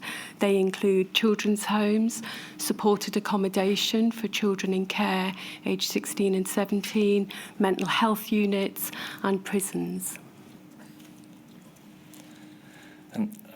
Ms Willow, prior to the pandemic, just to touch upon the day-to-day and the practical workings of Article 39, it's right, isn't it, that Article 39 would raise awareness of the rights, the views and the experiences of children. You would provide legal education and tailored advice to independent advocates for children and young people. You would run national campaigns, and you, where you deem necessary, would pursue strategic litigation that would challenge what you would define as serious and or systematic children's right breaches. Is that correct? That's correct. Did the pandemic have any impact on the delivery or the focus of Article 39's work? We continued all of that work, and if I may say that the name of the charity comes from Article 39 of the United Nations Convention on the Rights of the Child, which grants children who have been abused, chronically neglected or exploited or suffered other rights violations, the right to recover in environments where their health, self-respect and dignity are nurtured. And that's a really important starting point for the charity, because the whole ethos of the charity is children's recovery, children being known, understood, their perspective, their perception of their needs and what will make life better for them must prevail. And you say, Ms Willow, in your statement that Article 39 has a rare insight into the challenges facing looked after children across the country as communicated by them. Can you help us with how practically that information gets from them to you, taking into consideration many of these children live in secure institutions? So a core part of the charity, as you've said, is emboldening, informing, equipping independent advocates who stand right next to the child, whether they live in a children's home, a prison or mental health inpatient unit, to understand, to know and to be able to apply the law and the rights of that child in that given situation. And the uniqueness of independent advocates is that they are there for the child and no one else. We were called children's rights officers back in the day, which is how I got into children's rights. And all of our work with advocates is working on what children and young people have brought and expressed and shared with their advocates. So we have a direct route about the concerns and the experiences and views of children. Ms Willow, would that include independent advocates going into secure institutions, speaking to children maybe over the phone, or would it be a variety of different ways you would actually communicate with those children? Yes, it does. Being a small children's rights charity and very visibly there for children also means that we regularly hear from parents, from carers, from loved ones, including of children in prison, who tell us what life is like for children. And we also run groups and activities and events for children and young people. And Ms Willow, the inquiry has heard evidence from Mr Charlie Taylor, His Majesty's Chief Inspector of Prisons for England and Wales, and how the Inspectorate gains that information from a different perspective. He summarised that at times children were spending up to 23.5 hours in their cells. Face-to-face education stopped and was replaced with worksheets and work packs, and prison visits were suspended, meaning that children were going many months without face-to-face contact with their families and friends. Were these findings consistent with what you were hearing on the ground from parents, carers, and from the children inside these institutions? Absolutely consistent. And the description of the injury, the psychological and emotional injury to children, is also what we were hearing and aware of. And of course, when you've been in social work and children's rights for an awful long time, previous research, investigations, inquiries, proclamations as to how things will be different for children in the future, they're always there. They're always in your head whenever you read or hear from children, read about children or hear directly from them. Ms Willow, On the topic of oversight, you've mentioned how you have an independent children's advocate network. The inquiry's heard evidence from Mr. Charlie Taylor. You explain in your witness statement that Article 39 feared the loss of external oversight for children. The inquiry knows that His Majesty's Inspectorate of Prisons suspended inspections of young offender institutions on the 17th of March 2020 and introduced short scrutiny visits from April 2020. And in a similar fashion, Ofsted, who lead inspections of secure training centres, also suspended inspections in March 2020, but didn't introduce assurance visits until September 2020. The inquiry heard evidence that the main reason for that was on the back of public health advice. And of course, there's a balance between inspectorates getting into prisons, but inspectorates trying to stop bringing COVID-19 into prisons where children are. So in one side, it could be counterproductive. Where does that balance lie? And is there any solution as to how, in the event of a future pandemic, the inspectorates can function whilst maintaining the safety of children in prison and complying with future public health advice? The public health advice needs to take the whole child, needs to take in their physical, their psychological, their emotional health, and to seriously consider the impact of advice and decision making on children as whole people. And the literature, the body of knowledge that is known about the risks for children of closed institutions goes all the way, my knowledge of inquiries, goes all the way back to the 1960s. And Ms. Will, I'm sorry to pause you there. I think the point you're making is that independent inspections are still needed in the event of a pandemic. Can you help us with practically, if inspectorates can't get into the particular institutions, how can people achieve that level of oversight? well, one aspect of the Prisons Inspectorate process is surveys of children, which they have been doing for over 20 years. So, of course, that can continue. To be able to have, when they are prevented due to lack of knowledge, the initial weeks of panic and having to work out responding to the virus, they can connect into the prisons through remote means, and also critically to have contact with children's loved ones, because children's loved ones, parents, carers, and others that are by the child will know about the child, the individual child. They will know what they were already suffering and dealing with before, and they would be able to pass that to the inspectors.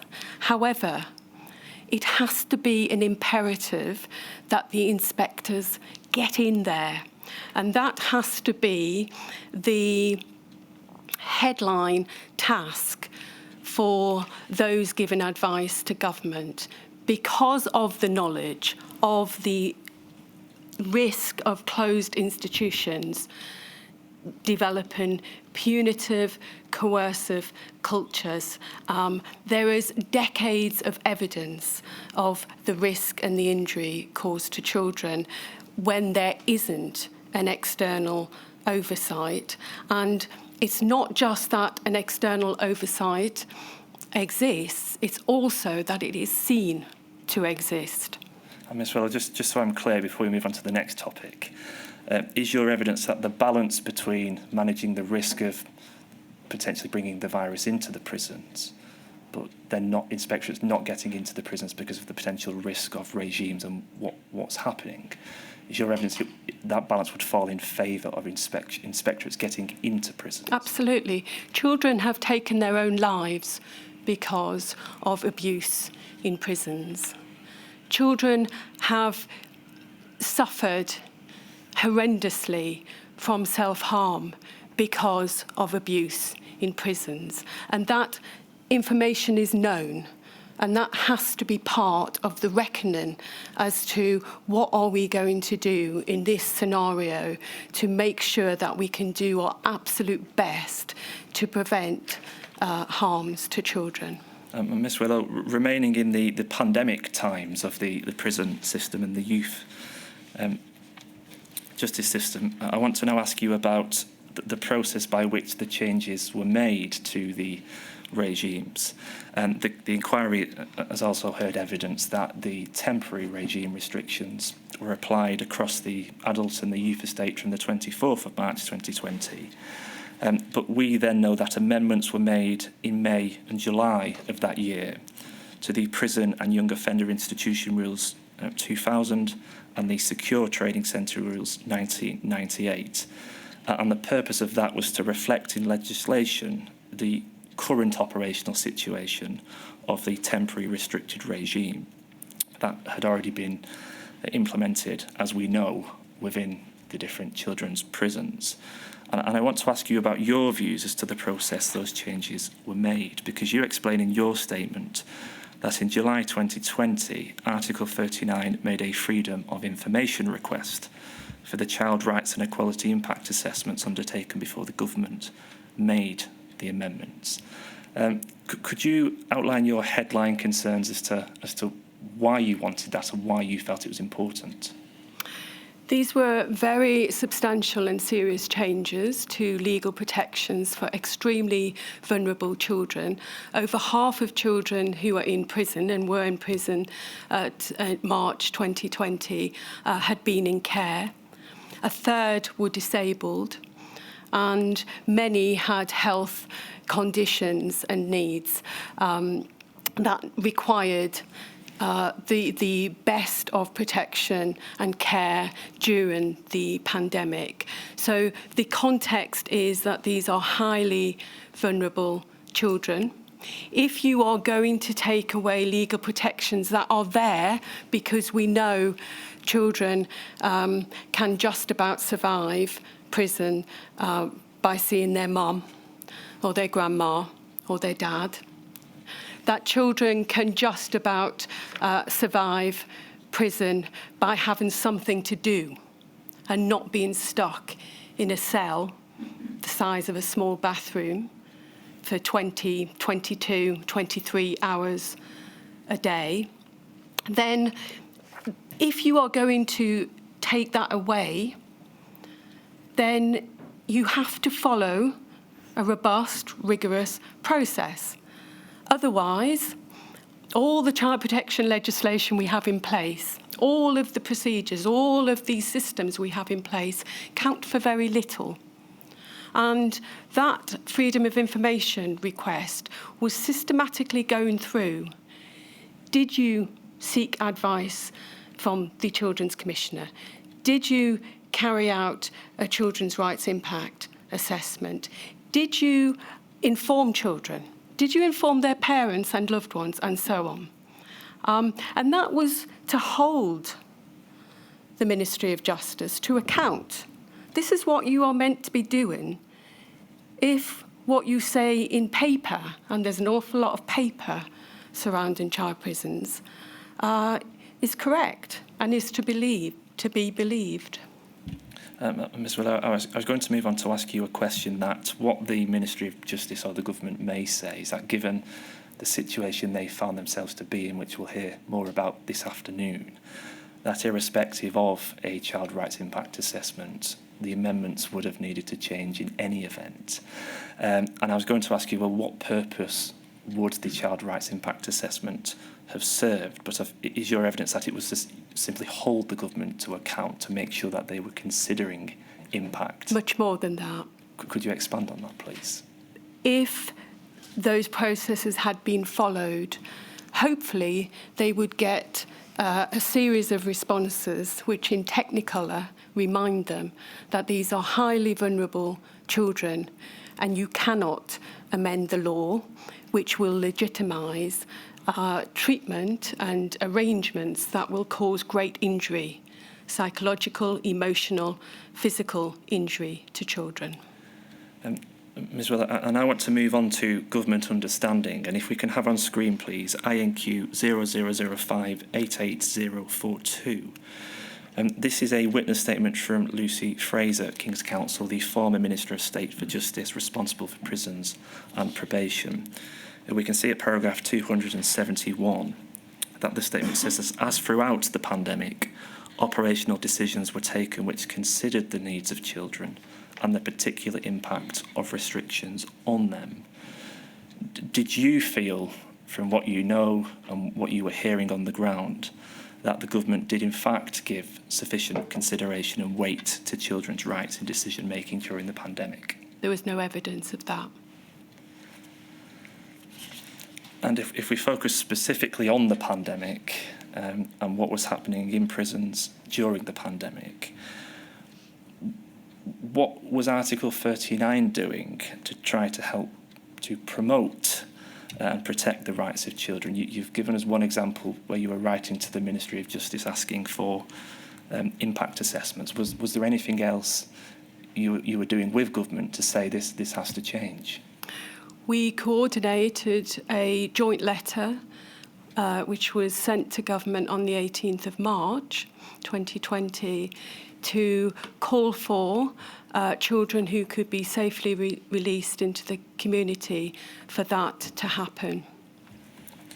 And Ms. Wills, just on that point, I think it's right, isn't it, that whilst that process would have started in March during the pandemic, and I'll be corrected if I'm wrong, that actually no children were released under the early release provisions. Can you just provide us with your opinion as to why that might have been the case, when we know many adults were released? That's correct. Fundamentally, I think it comes down to the low status and the low priority given to children. The narrative that children were not at risk of dying from the virus, rather than looking at the whole child and what the virus could do to them in terms of how prisons would then make children spend prolonged periods in their cells, stop education, stop the family contact. So there wasn't a full understanding of children and their needs. And the calls for the safe release of children continued throughout, including from many other organisations and bodies. I have to say that having reviewed evidence and disclosure that I hadn't previously seen, to read, for example, that children who didn't have a home, children who were in care, couldn't be released to a bed and breakfast or released to homelessness. Well, that's not good enough. If there are children in care, they should have homes to go to. Ms. Well, we're going to cover that topic later this afternoon, but just on the point of the government understanding the needs of children, if we can turn, please, to His Majesty's Prison and Probation Service operational guidance. We know that following the restrictions on the 24th of March 2020, that around 3 weeks later, the Ministry of Justice and HMPPS issued, as we can see on screen, amended guidance dated the 15th of April 2020. And this guidance set out how prisons would ensure that inmates had access to the essential services, including meals, showers, telephone contact with loved ones, access to legal advisors and access to health services. This is a 42-page document that we've simply not got time to go through today, but we know that there's around 2 pages that are dedicated specifically to the youth custody estate. And if we can move, please, to the second document, INQ 000575485, we can see that this is another piece of key guidance, this time the COVID-19 National Framework for Prisons and Regimes, published in June 2020. And it's correct, isn't it, that it was this document that provided a conditional roadmap to how prisons would ease out of the restrictions. And some may suggest that this document also provides limited reference to children on the Children's Secure Estate. But to be fair and to be clear, that this isn't all of the guidance, but if I understand it right, you did read the guidance at the time and you read it subsequently. Correct. It's been suggested, Ms. Willow, and we've heard the Ofcom criticism, sorry, the Ofsted criticism about the guidance this morning. But in your overall view, did the guidance issued during the pandemic by HMPPS or the Ministry of Justice recognise and promote the distinct needs of children? Or was it the case, as suggested by others, adult guidance was simply shoehorned into the youth estate? The guidance is completely inadequate for children. So the answer is no, children are invisible in these documents apart from the words youth custody service and children.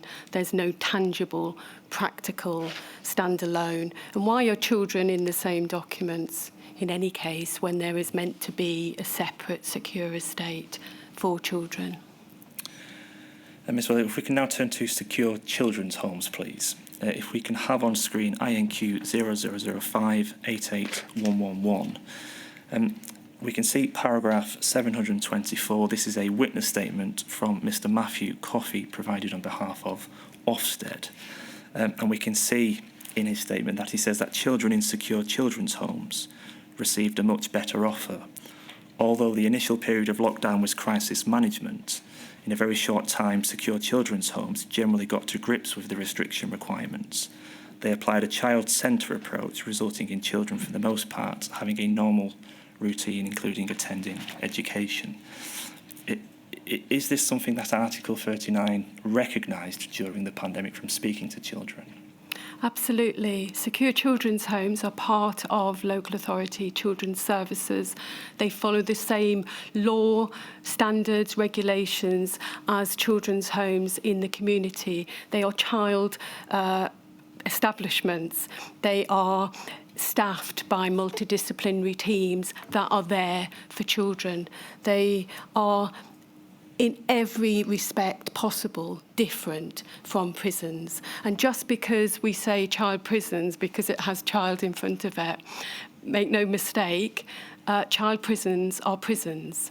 They are adapted in some ways, but fundamentally the child's experience is the same as an adult's experience. Ms. Willow, if we could now turn to residential children's home generally.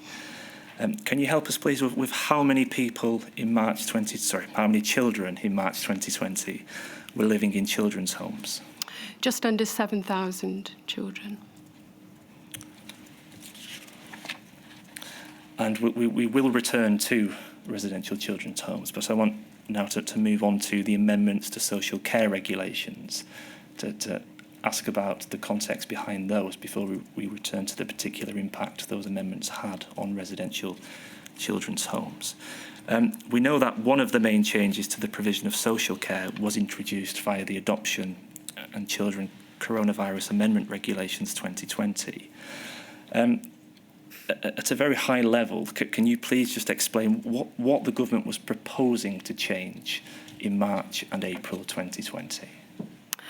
Well, in April 2020, it actually did radically change the children's statutory scheme. So overnight, between the 23rd and the 24th of April 2020, over 100 changes were made to 10 separate statutory instruments. And of those over 100 changes, 65 safeguards for children were deleted or diluted. Did any of the changes increase legal protections, or was it simply they were diluted? There was not a single increase, and if I may share some examples of the changes, the deletions and the dilutions. Ms. We're going to come back on to these specifics, but I just want to ask you before we get there, please, that the inquiry heard from Baroness Anne Longfield, as you know, the former Children's Commissioner for England, and she described feeling horrified about the changes when she found out about them on the 16th of April 2020. And the inquiry's already heard about the consultation and the background to that with Baroness Longfield. But I want to ask, when you first became aware of the proposed changes? I became aware when they were published, and somebody emailed me. We were expecting a statutory instrument relating to children's homes. We were not expecting what was published. And so then I sat at my desk for several hours until after 10 p.m. that evening, working out exactly what this statutory instrument did and took away from children. What was your understanding as to why the government was seeking those changes, which we know changes were The explanatory memorandum, which was published at the same time, depicted these changes as changes to administrative burdens, to procedural matters, and that this was to ensure that children's social care could continue to operate, so that core safeguarding could continue to operate. Now, that was a fallacy, because the changes that were included in the statutory instrument included core, substantial safeguards for children. They are and were safeguarding duties. So, for example, social worker visits. I started my career as a local authority social worker, visiting children in care. I know how critical they are to children's protection, well-being, sense of belonging and being wanted. And also what you can see when you go and visit the child. Now, not only did the regulations define a visit as having a phone call or a video call, it also took away the very clear statutory requirement to visit a child at minimum every 6 weeks. So here we had the Department for Education saying children in care, the most vulnerable children in society, local authorities, you do not have to even call them once every 6 weeks, because that was taken away from the statutory scheme. Another example, the temporary approval of what was in law before of connected people to children in care. So that would be, say, a teacher or a grandma or an auntie or uncle.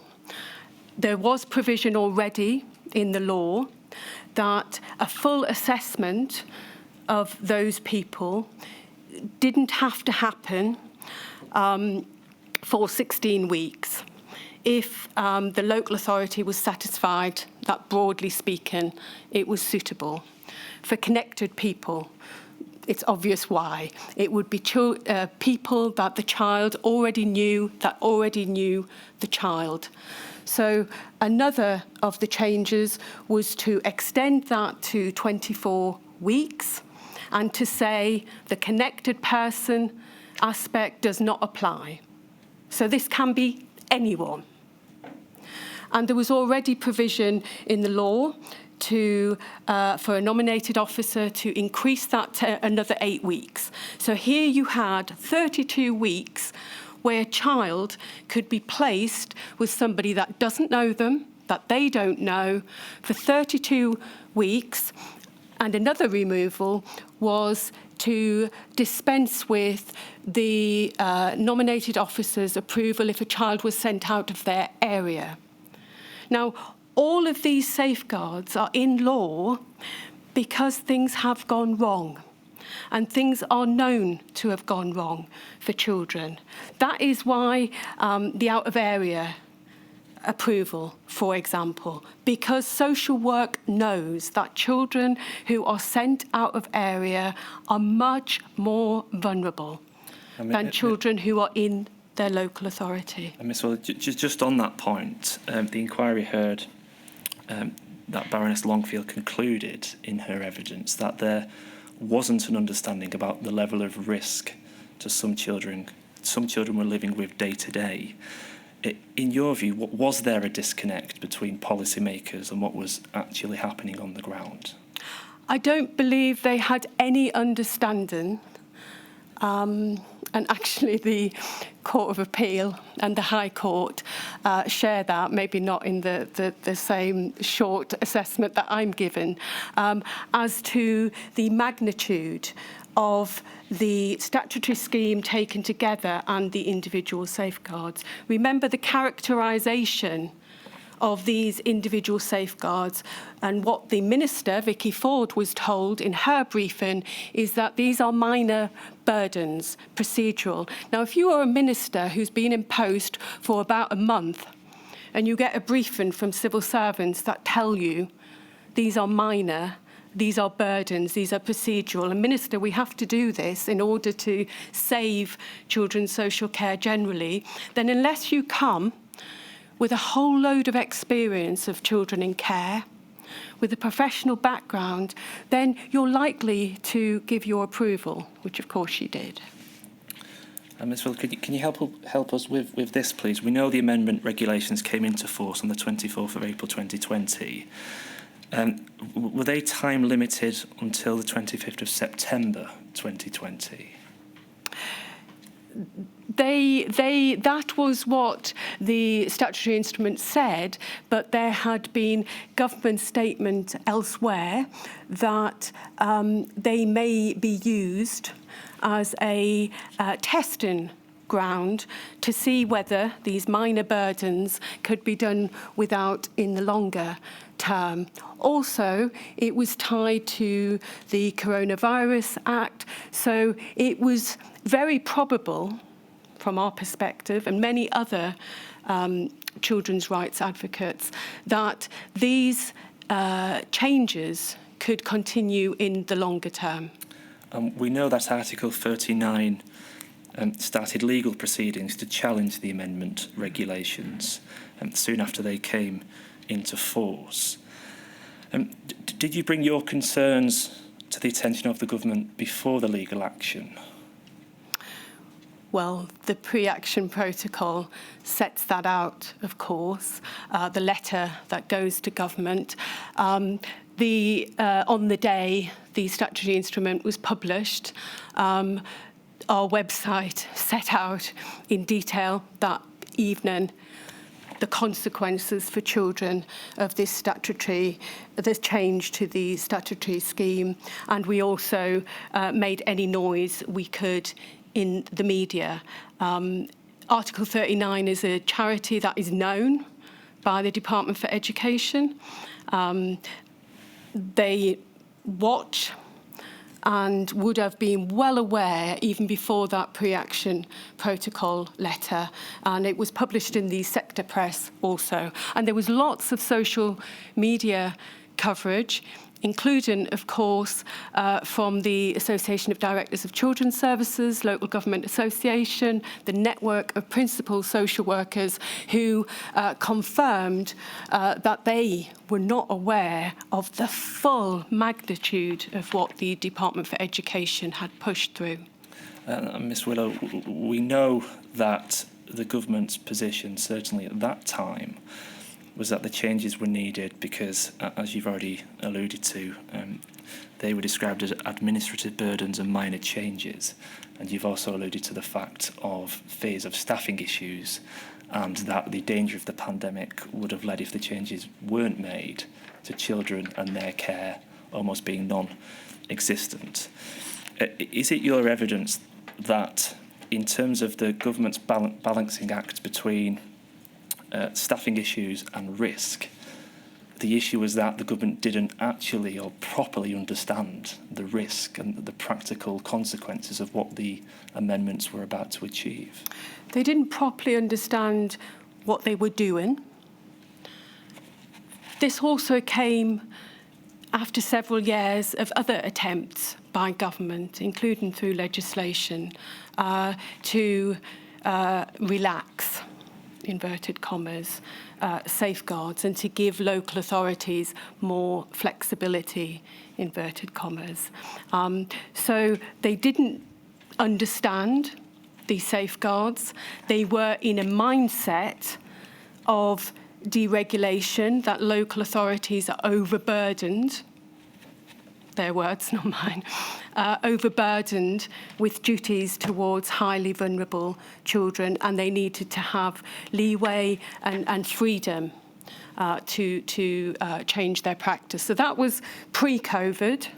From my perspective, that mindset carried over to the COVID times. Had there been a real understanding as to the importance of social worker visits, as to the importance of statutory reviews of children in care, as to the importance of having oversight when children are put into, babies largely, put into fostering for adoption placements, as to the importance of having an independent monthly check in children's homes. Had they understood all of that, and actually, if they didn't understand any of that, then they could have come to children's rights organisations who stand next to children and ask us. Ms Willow, I need to just cover two topics very quickly, if I may, please, because we're about to run out of time. But in terms of whether the changes were used, a statement has been provided by, or on behalf of the Department for Education, by Ms Frances Oram. And to summarise what it says in those statements, we can see at paragraph 21 that the DFE has not subsequently, specifically or distinctly measured the impact, if any, of the regulations, partly because reported use of the exceptions, was low. And at paragraph 4.9, again, it reiterates the point that after gathering regular feedback from a variety of sources, including local authorities, social workers, charities, Ofsted, and other key partners, that the engagement with those stakeholders indicated that the amendments had not been widely used overall. Just very briefly, was that your view? Who knows? The statutory instrument itself placed a statutory duty on the Secretary of State for Education to review the effectiveness of the regulations. As far as I can see, from what has been published and released by the Department for Education, that the one-sided consultation that happened in the producing the statutory instrument continued when they were seeking information as to their implementation. And there is a fundamental fallacy at play if you look at some of the documentation from the Department for Education when they were sending out surveys to local authorities or ringing up their contacts in local authorities. Are you using the flexibilities, so-called flexibilities? Well, we did only have one version of the statutory instruments from the 24th of April 2020. It wasn't that all of the 10 statutory instruments that were previously in law were still there. And then we had all these amendments.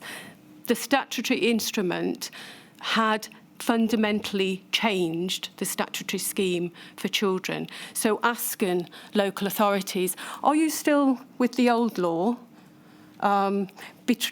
Betrays a lack of understanding. And of course, it's self-reporting. This is expecting local authorities to report to central government that, yes, we've stopped having 6 weekly telephone contacts with children in care. We've stopped reviewing their welfare. We've let people who are not connected to children look after them without a full assessment. We've stopped placement plans, which were very clear in law before. You are expecting a local authority to say, we've done that, and could you tell the Minister that this is the effect on children? And of course, they were never asked, actually, the effect and impact on children. They were just asked, are you using the flexibilities or not? Ms Willow, final question. having time to reflect on what happened during the pandemic, what can be done to better protect the rights of children living in institutions and being part of decision making in the event of a future pandemic? Could you maybe simplify, clarify, or provide us with your headline points? 2 headline points. Firstly, we need a Cabinet Minister for Children, a Cabinet Minister who has the status and the department that is taken seriously across government and which is the overall cabinet position for matters relating to children.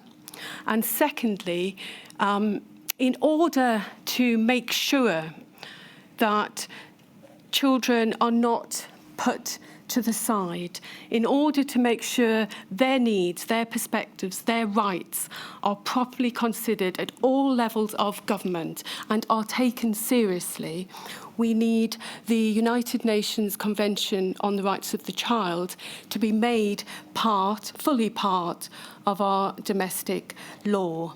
And that is because we need a fundamental cultural shift across government, but also children need the backup, the legal backup of having enforceable rights and entitlements that cannot be just removed at a whim. And if I may add a third, a statutory duty on government departments to consult and then to give weight to the statutory children's rights body, which is the Children's Commissioner for England. Ms Willow, thank you for that. My lady, those are my questions. Do you have any questions? No, I don't. Thank you very much indeed. I'm very grateful to you. You're a very passionate and effective advocate. I think you're trying to do Mr Twomey out of a job. And I see you were called to the bar as well, so he better watch his step. Anyway, thank you very much indeed for the help you've given and for the participation that you've, Article 39, have had in the inquiry. Thank you. Very well, I shall return at 1:45. All rise.